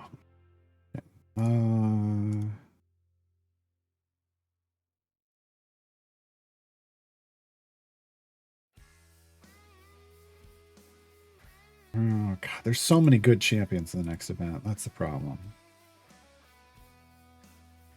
That's the problem. So I think Solak's second variant is easily doable. I think we got to go to 250. We already have the damage for this one. E95 is needed for the second one, and we're getting close on that. And we won't be as restricted in the second one. I think we can get the double tiers out of Solok done. Well, at least the tier 2, the tier 1 and 2, or variant 1 and 2. Variant 3 looks, it's the one where we kind of need to see what we can accomplish here. You know what? Let's drop this back. Hitch versus Ishii is actually fairly close on this under their feet. What that translates to in reality, who knows? Who knows exactly?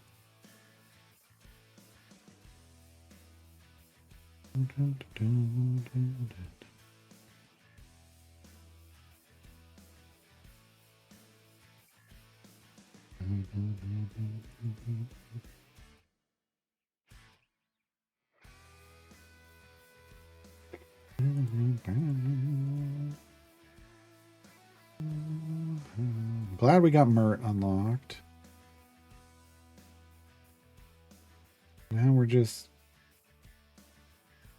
fishing for epics. All right, let's go look at this thing. Did this thing become any more useful now that we're a little further in? This is pointless. This is pointless. I mean, this is pointless. No, these are pointless. Doesn't even show you your progress towards that.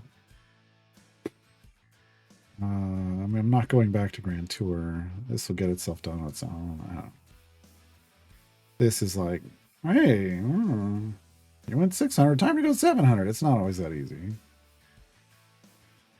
Yeah, I still don't like the active task dialog, even on a new account. That's what that's my takeaway. Not still, no sir, didn't like it. All right, Moreland Wiz, thanks for hanging out. Enjoy your dinner.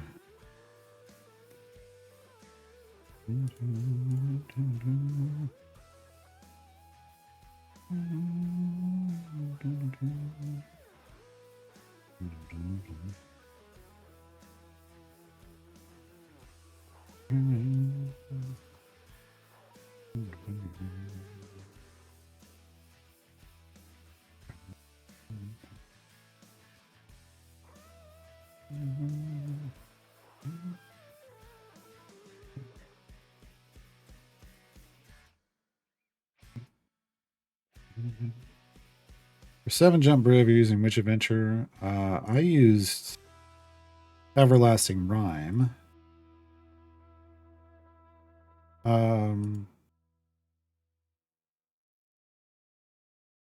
You might also want to check the pathing on Roots of Loomlurch.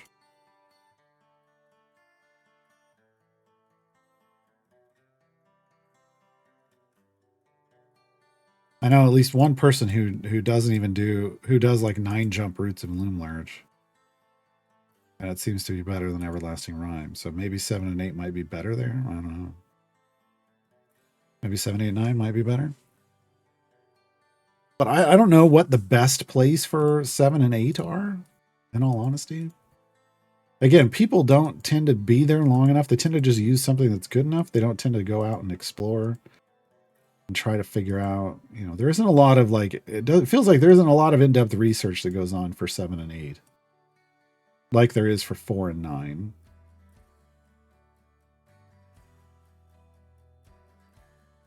Yeah, you don't want to run into any armored bosses. So you don't want to do anything that has armored bosses at all.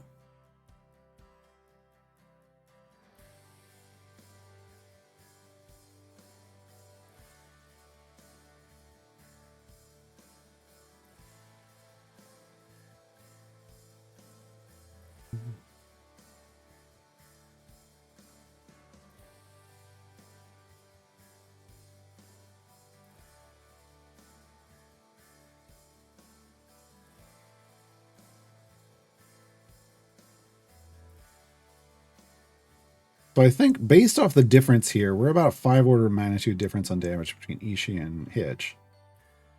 It may very well have to be a Hitch DPS. Hitch Super Secret DPS variant 3 for Solok.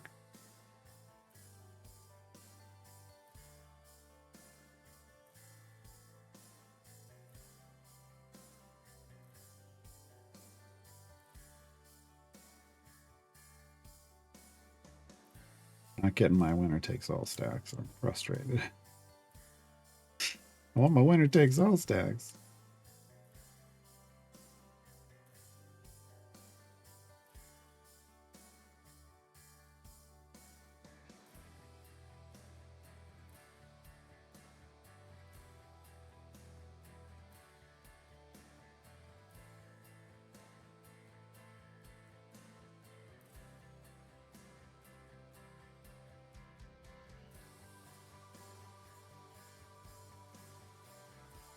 Use that new feat too to keep it 7. Yeah, if you get the round down one from Mert.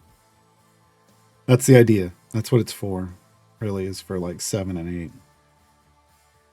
No centralized library of articles of brew. I mean, where to farm it, what jump, and what break. Yeah, people have thrown some information out, but nobody's ever compiled it properly. There's a couple guys out there, but it's like it's rough and it's old data now at this point. I think Lediath probably had the most information, but it's all, you know, if it's anywhere, it's in a stream VOD. Which is why I really encourage them to like make a written VOD with all their information, but yeah, that didn't come about.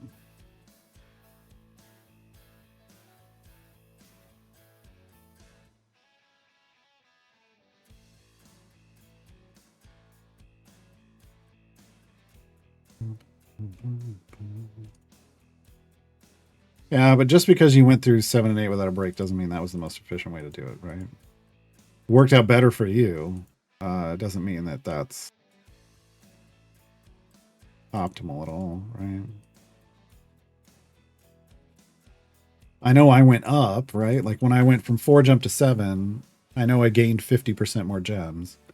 But when I went from 7 to 8, I barely got any increase at all. But again, I don't know. You know, I don't know how much of that is adjustable. Oh no, I get it. I'm just saying it's like I want to make sure people aren't like, oh well, that's how you do 7 and 8 then, because we really don't know.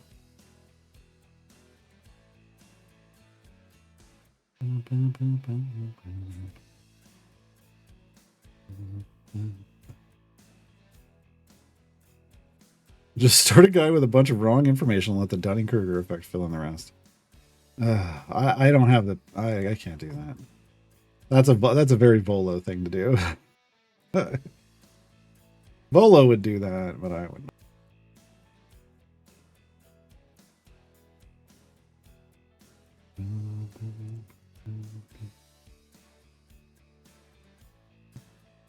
Because people would the issue is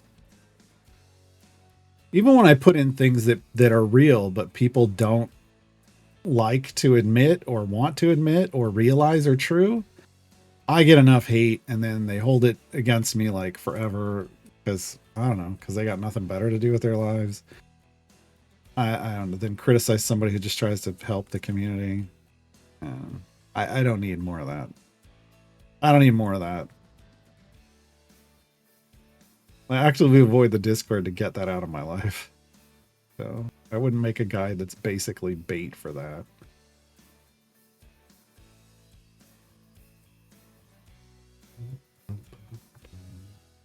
It would be funny. I will say it would be funny to make.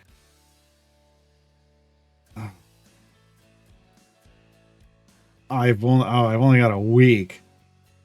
I don't think I could do that in a week. It would be funny to make a Volo's Guide to Briv Farming and drop it on April 1st. And have it be exactly what you're talking about. The problem is it would have my name on it. Yeah, I'm not going to make an alt Reddit account named Volo's Guides. I'm not willing to go that far for the bit.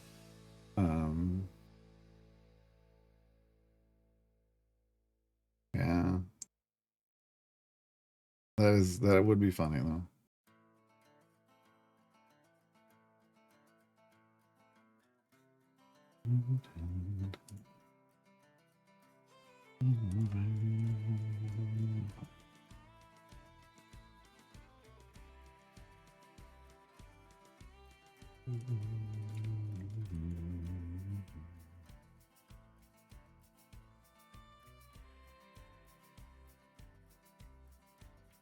I mean, there is.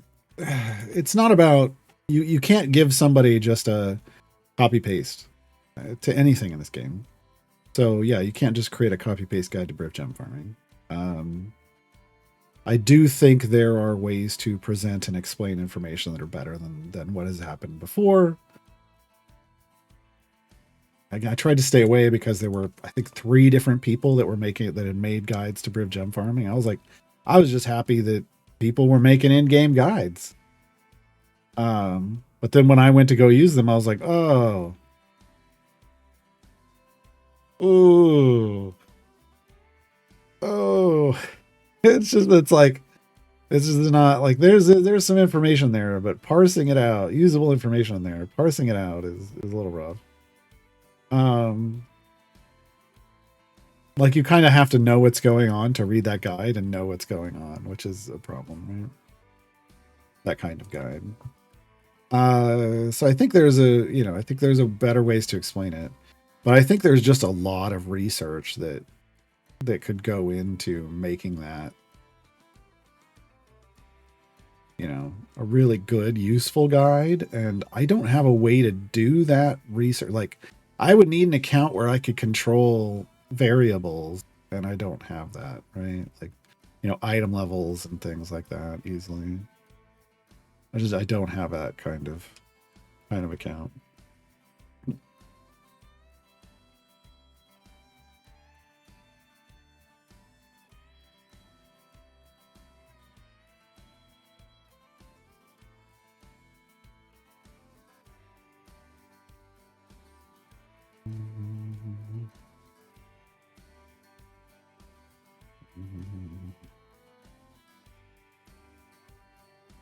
Yeah, Jules, I don't. It's, heaven forbid you actually try to get accurate information into guides. Heaven forbid you try to make it for people who don't know anything, because then the people that know a lot of the basic information already then just complain that your guide's too long and you could have trimmed a bunch of it out.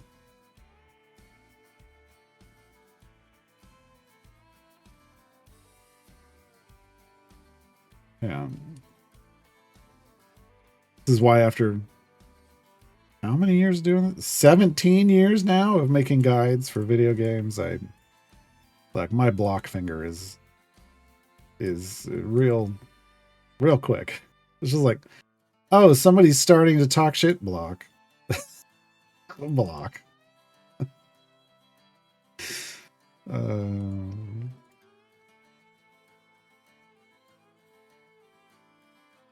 Oh, somebody's complaining that I blocked some other person. Block. Oh, look at that. My timeline cleared up. That's nice and clean. I don't have to see anybody complaining about anything.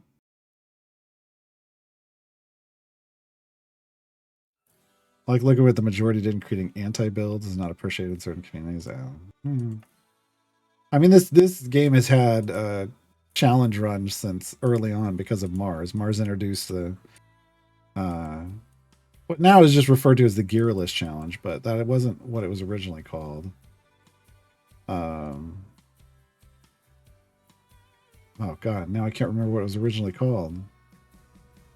But it was based on the premise of other like super hard, challenging, difficult ways to build, like to complete content in other games. And now people still do gearless versions of it to this day, but it was really meant to be you don't get anything. You just get the champions and you don't get any of the other stuff. You can't use any of it. Vow of Poverty, that's what it was. It was the Vow of Poverty. But people were like, oof. And then they just changed it to gearless.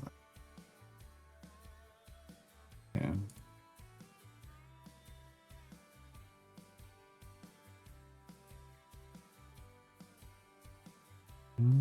Oh, it isn't. It wasn't. I wasn't talking about Twitter, but no, it's. I probably have a very well fleshed out Discord block list, and there's my Reddit block list probably has a good number. Probably not as many. I think people learn. Don't mess with him. It's weird. People behave a bit more on Reddit, oddly, than in the Discord. Because live chat it flies by so quick, whereas a Reddit post can, feels like it's easier to them be like, look at you acting like a dumbass.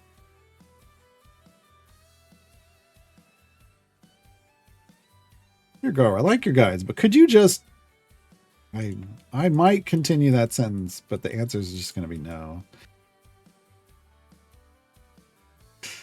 The people are like, hey, your guides, you've got a lot of guides, but I feel like you do even better if you just shortened them and they were more concise. No, yeah, I somebody put that on Steam. I deleted it. Like when people reply to your guides on Steam, you can't really reply direct. I don't think you can reply directly to a comment. So whenever someone's just being, I just delete it.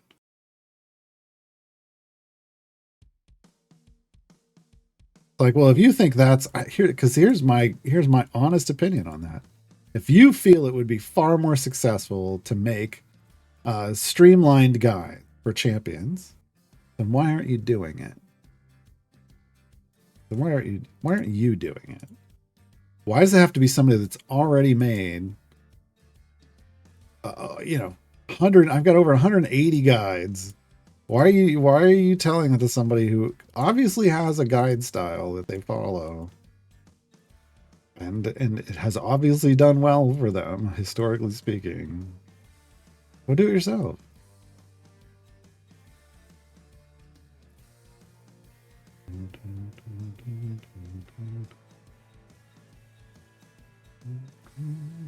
Yeah, no, the can you remove the ads from up here that's been a consistent question. It gets asked at least once a year. At least once a year.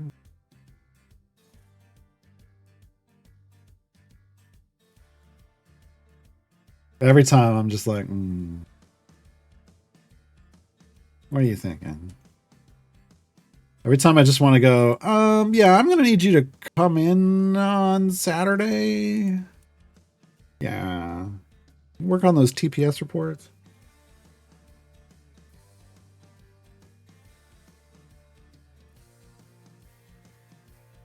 T5 Cats, that doesn't actually work. I wish it did.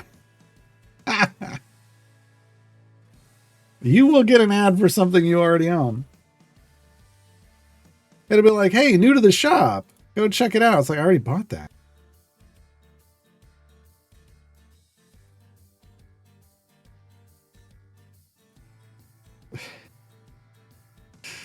Exactly, Jules. I know better.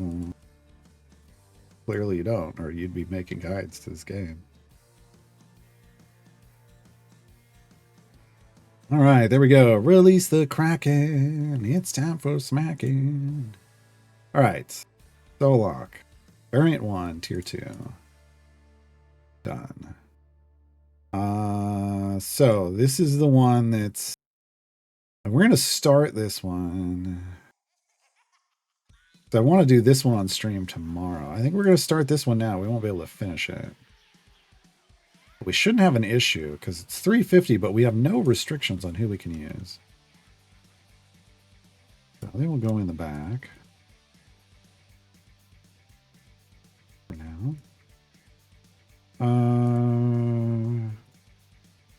Brenner, Nayeli. Ishii. Yeah, unfortunately, we have to use Solok. But everybody else is going to be... And... doing...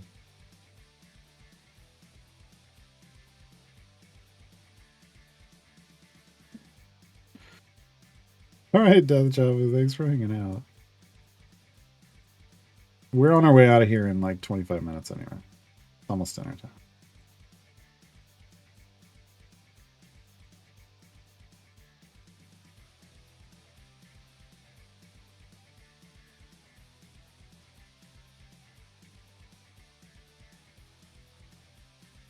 Yeah, the restriction on this one is really just using soul. It's slowing down our base attack speed. They're really trying to get you to use ranged attackers so that you can attack quickly, but here's a tip. Don't and just pop a fire breath potion. And don't and just pop a fire breath potion. That way that real slow hit off Ishii or your melee DPS or magical DPS, that's a good bud, and then the fire breath just burns everything alive.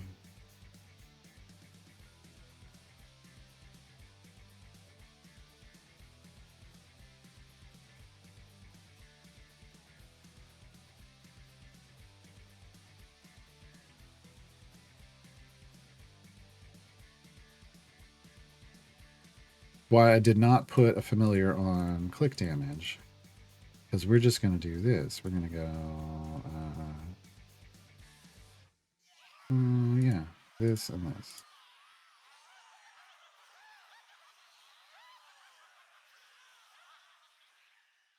And this will end up finishing offline or off stream, but we shouldn't have any issues whatsoever. Let's open this chest for Solok.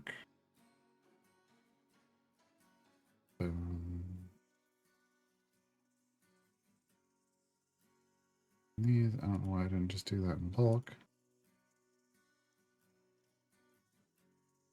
And the gold. Alright, nothing. No progress on our Corver Green full epic. That's fine. We did get our 6th familiar, so that was our, instead of a pity timer today, we got a familiar.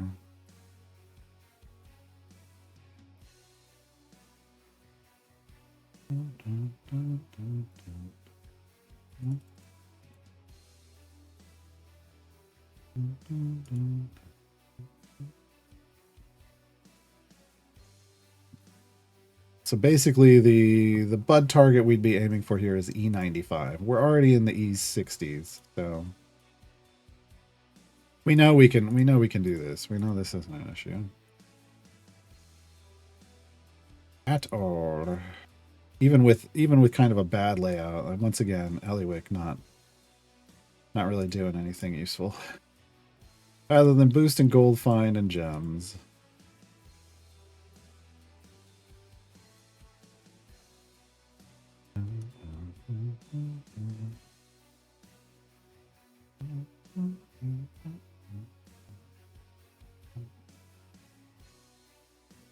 Did I get a natural shiny on Archon's ultimate?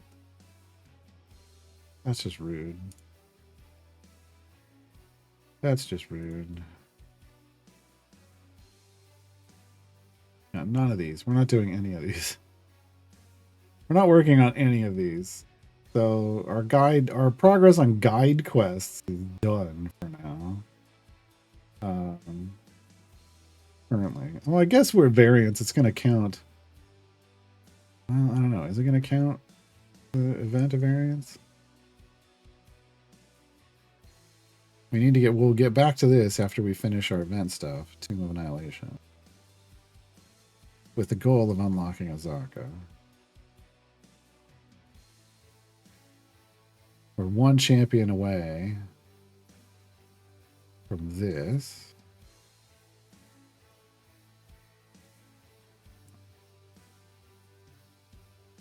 The rest doesn't really matter so much.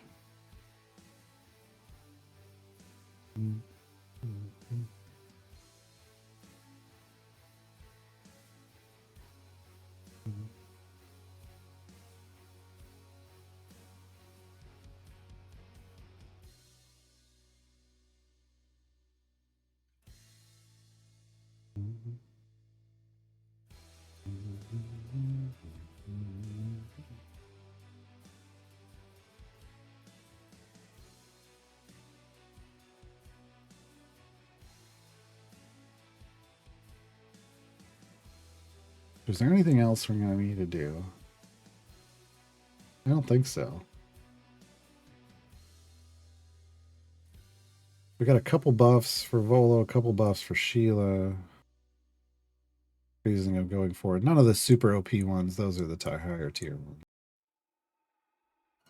Fortunately. We will get some corrupted gems. Oh, that's what we need to look at. Yes. Marvelous support pigment.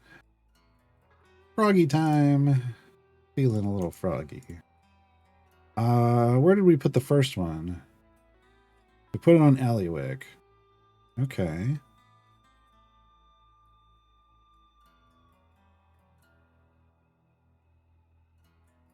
I think I put one on Diana now. I think we put the other one on Diana.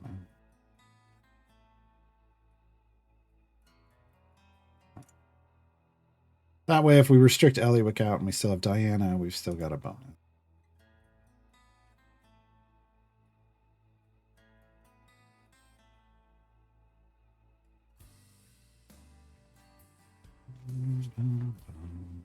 First Mert. I'm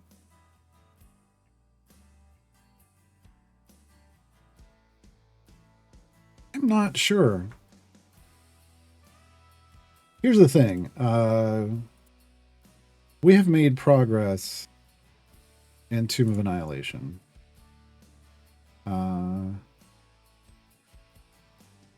This one. Wait.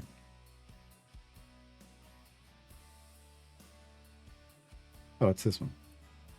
This variant is the first efficient patron variant.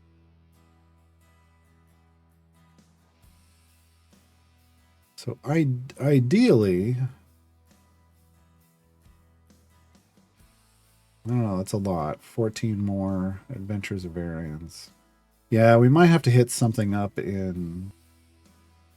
We might have to hit some Sword Coast variants up. Just to get the Time Gate piece for Mert. But this is kind of the first... this is kind of the first... I think it's Overwhelming Force, yeah. This is kind of the first real kind of efficient patron variant. Where you've got a high area goal, but no real restriction. Because enemies doing more damage and moving faster... That's not a real restriction. Real restriction is like you can only use the champions of this time, like things that are going to reduce your potential damage. This doesn't reduce your potential damage output. You can use the best possible formation you have here. And we don't see a good efficient patron variant again until Baldur's Gate Descent into Avernus. So it would have been nice if we could, if I thought we were a little closer and we could fly through that. You know, if we hadn't paused for station identification. No, if we hadn't paused for event stuff,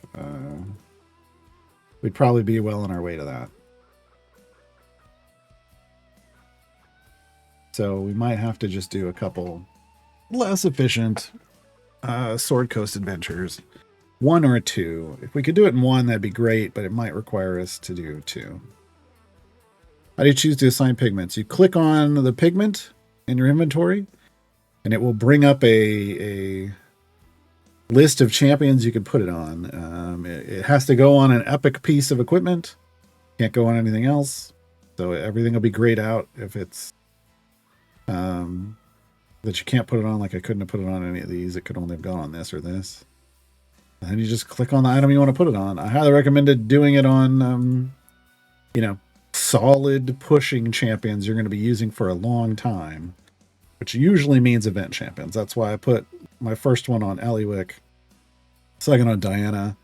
They're solid pushing champions, specifically because we have a lot of item levels on them, and the idea was to use these 3 together for the bonuses they provide. Like we're still trying to scavenge all of our Electrum chests. We got 121 more to go before she caps out. That's a lot of stuff. And we're always going to want gems, and more gems out of Eliwick. So, yeah.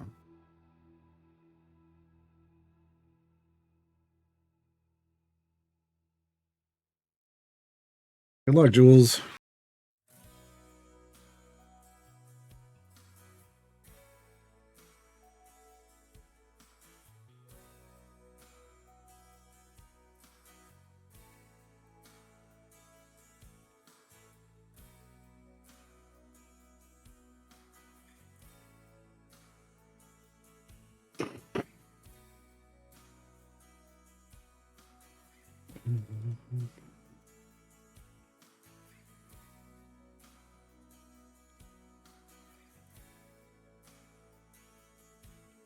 So we're already at E84 with an E85 hit to do E84 Bud. The damage goal here is E95. So yeah, this one's gonna be not an issue at all. Man, I gotta shuffle her hand again. That's a garbage hand. We need more gem cards, please. More gem cards, please.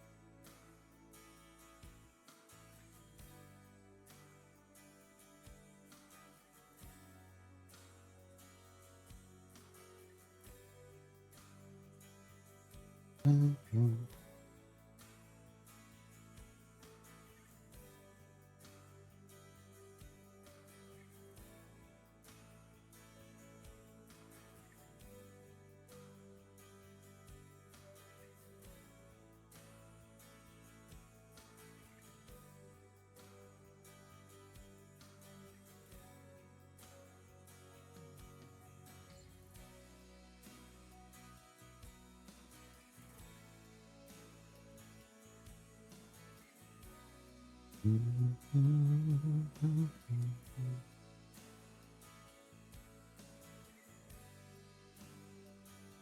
I mean, that was better. 3 gems. What we wanted. We can get at least 3 gems. We're doing pretty good. That's what, 100%? 124% currently. A little over double gem gain at the moment. That's what we want to see. Ideally, we'd be much, much higher, but for where we're at in our progress, that's solid. That's solid. How are we doing on contracts? It was all bounties.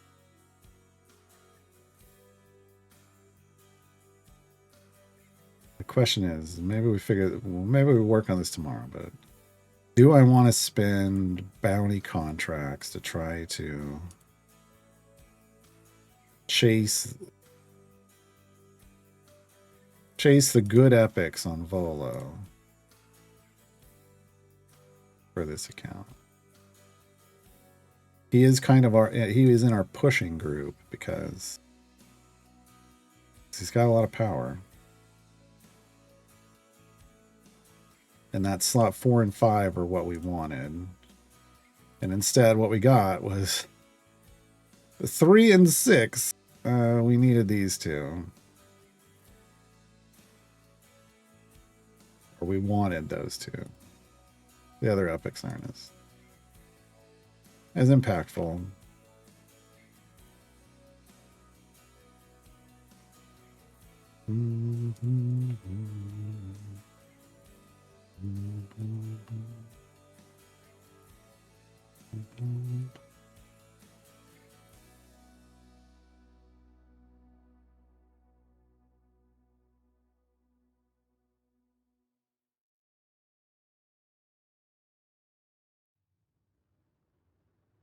I didn't even pay attention to what the boss of this was. Like the Area 50 boss? I don't even think I noticed.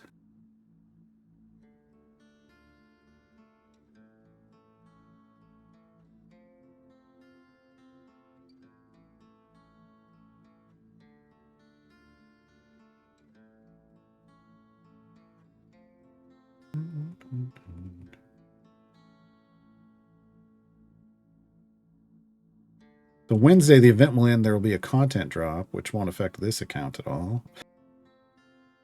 It'll be higher campaign content drop. Friday will be a natural time gate. You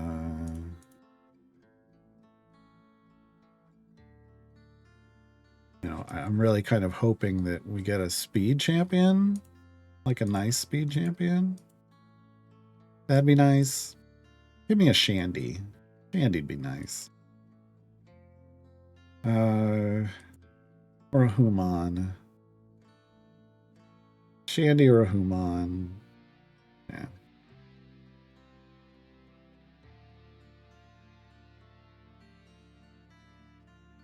I'd even take a Lae'zel. I'd even take a Lae'zel.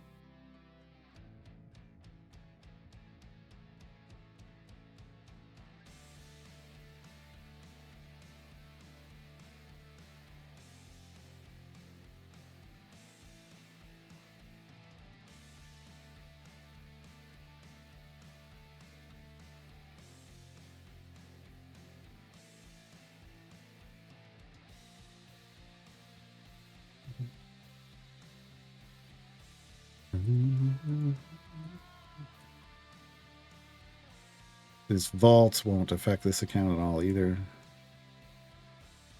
Well, no. Yeah, it shouldn't. I mean, I do have some platinum. But I don't think it would matter.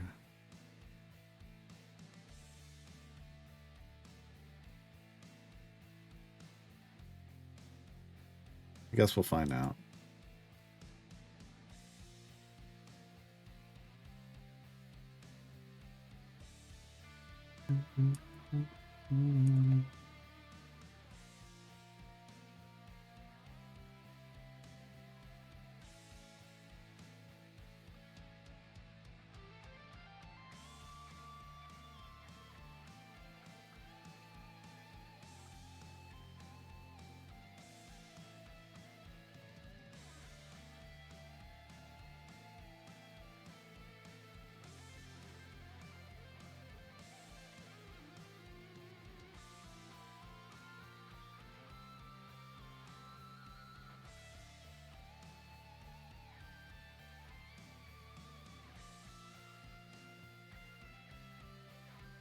You've won a free iPad. No, I haven't.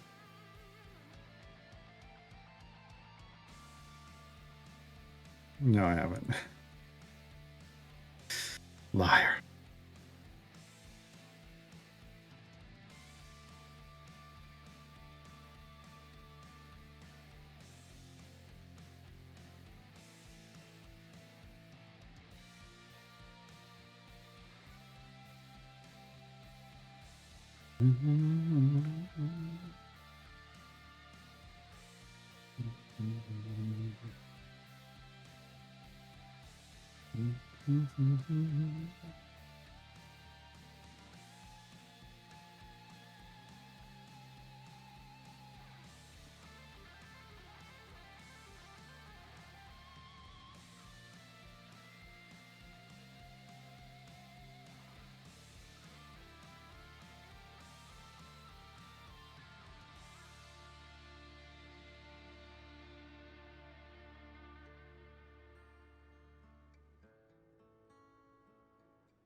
There you go. Still in the 80s on damage. 250 areas to go, though. I mean, I think we'll see a 7-point gain. Shouldn't be an issue.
At a nickel for every free iPad I've apparently won, I could probably buy an iPad. I doubt it. They're real expensive. At one point in time, while I had a lot of disposable income, I was like, I'm buying an iPad. I still have it, but man, it's so old that there isn't even enough space on it to download the latest updates. Like, it still works. Yeah.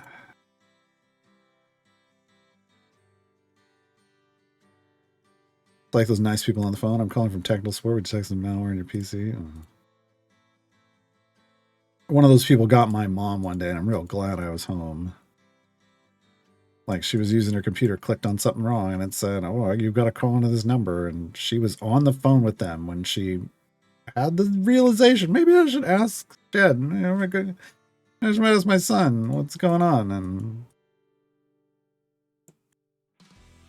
I was like, hang up the phone. Like, they hacked you. They just got her to click and call the phone number. It wasn't even a hack. It was just social engineering. I'm like, you fell for it. Don't call the people that your computer says to call. It's not a thing.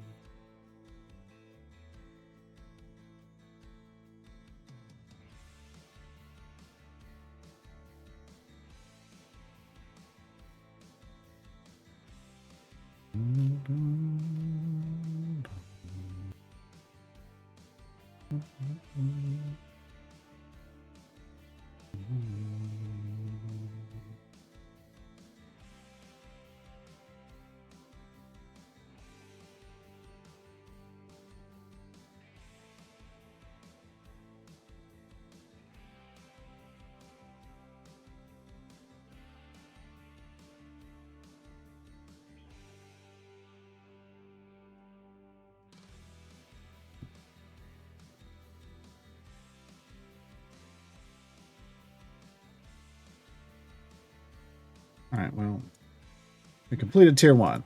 It's going to have to complete the other 225 levels off stream. Off stream.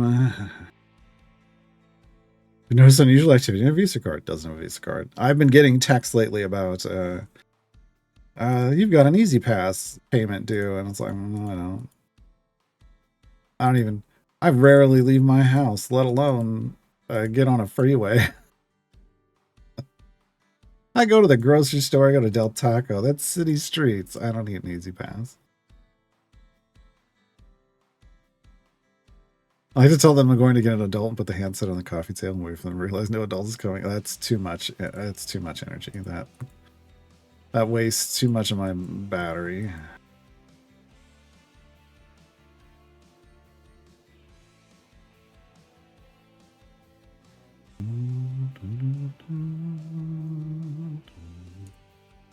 But I don't have a computer.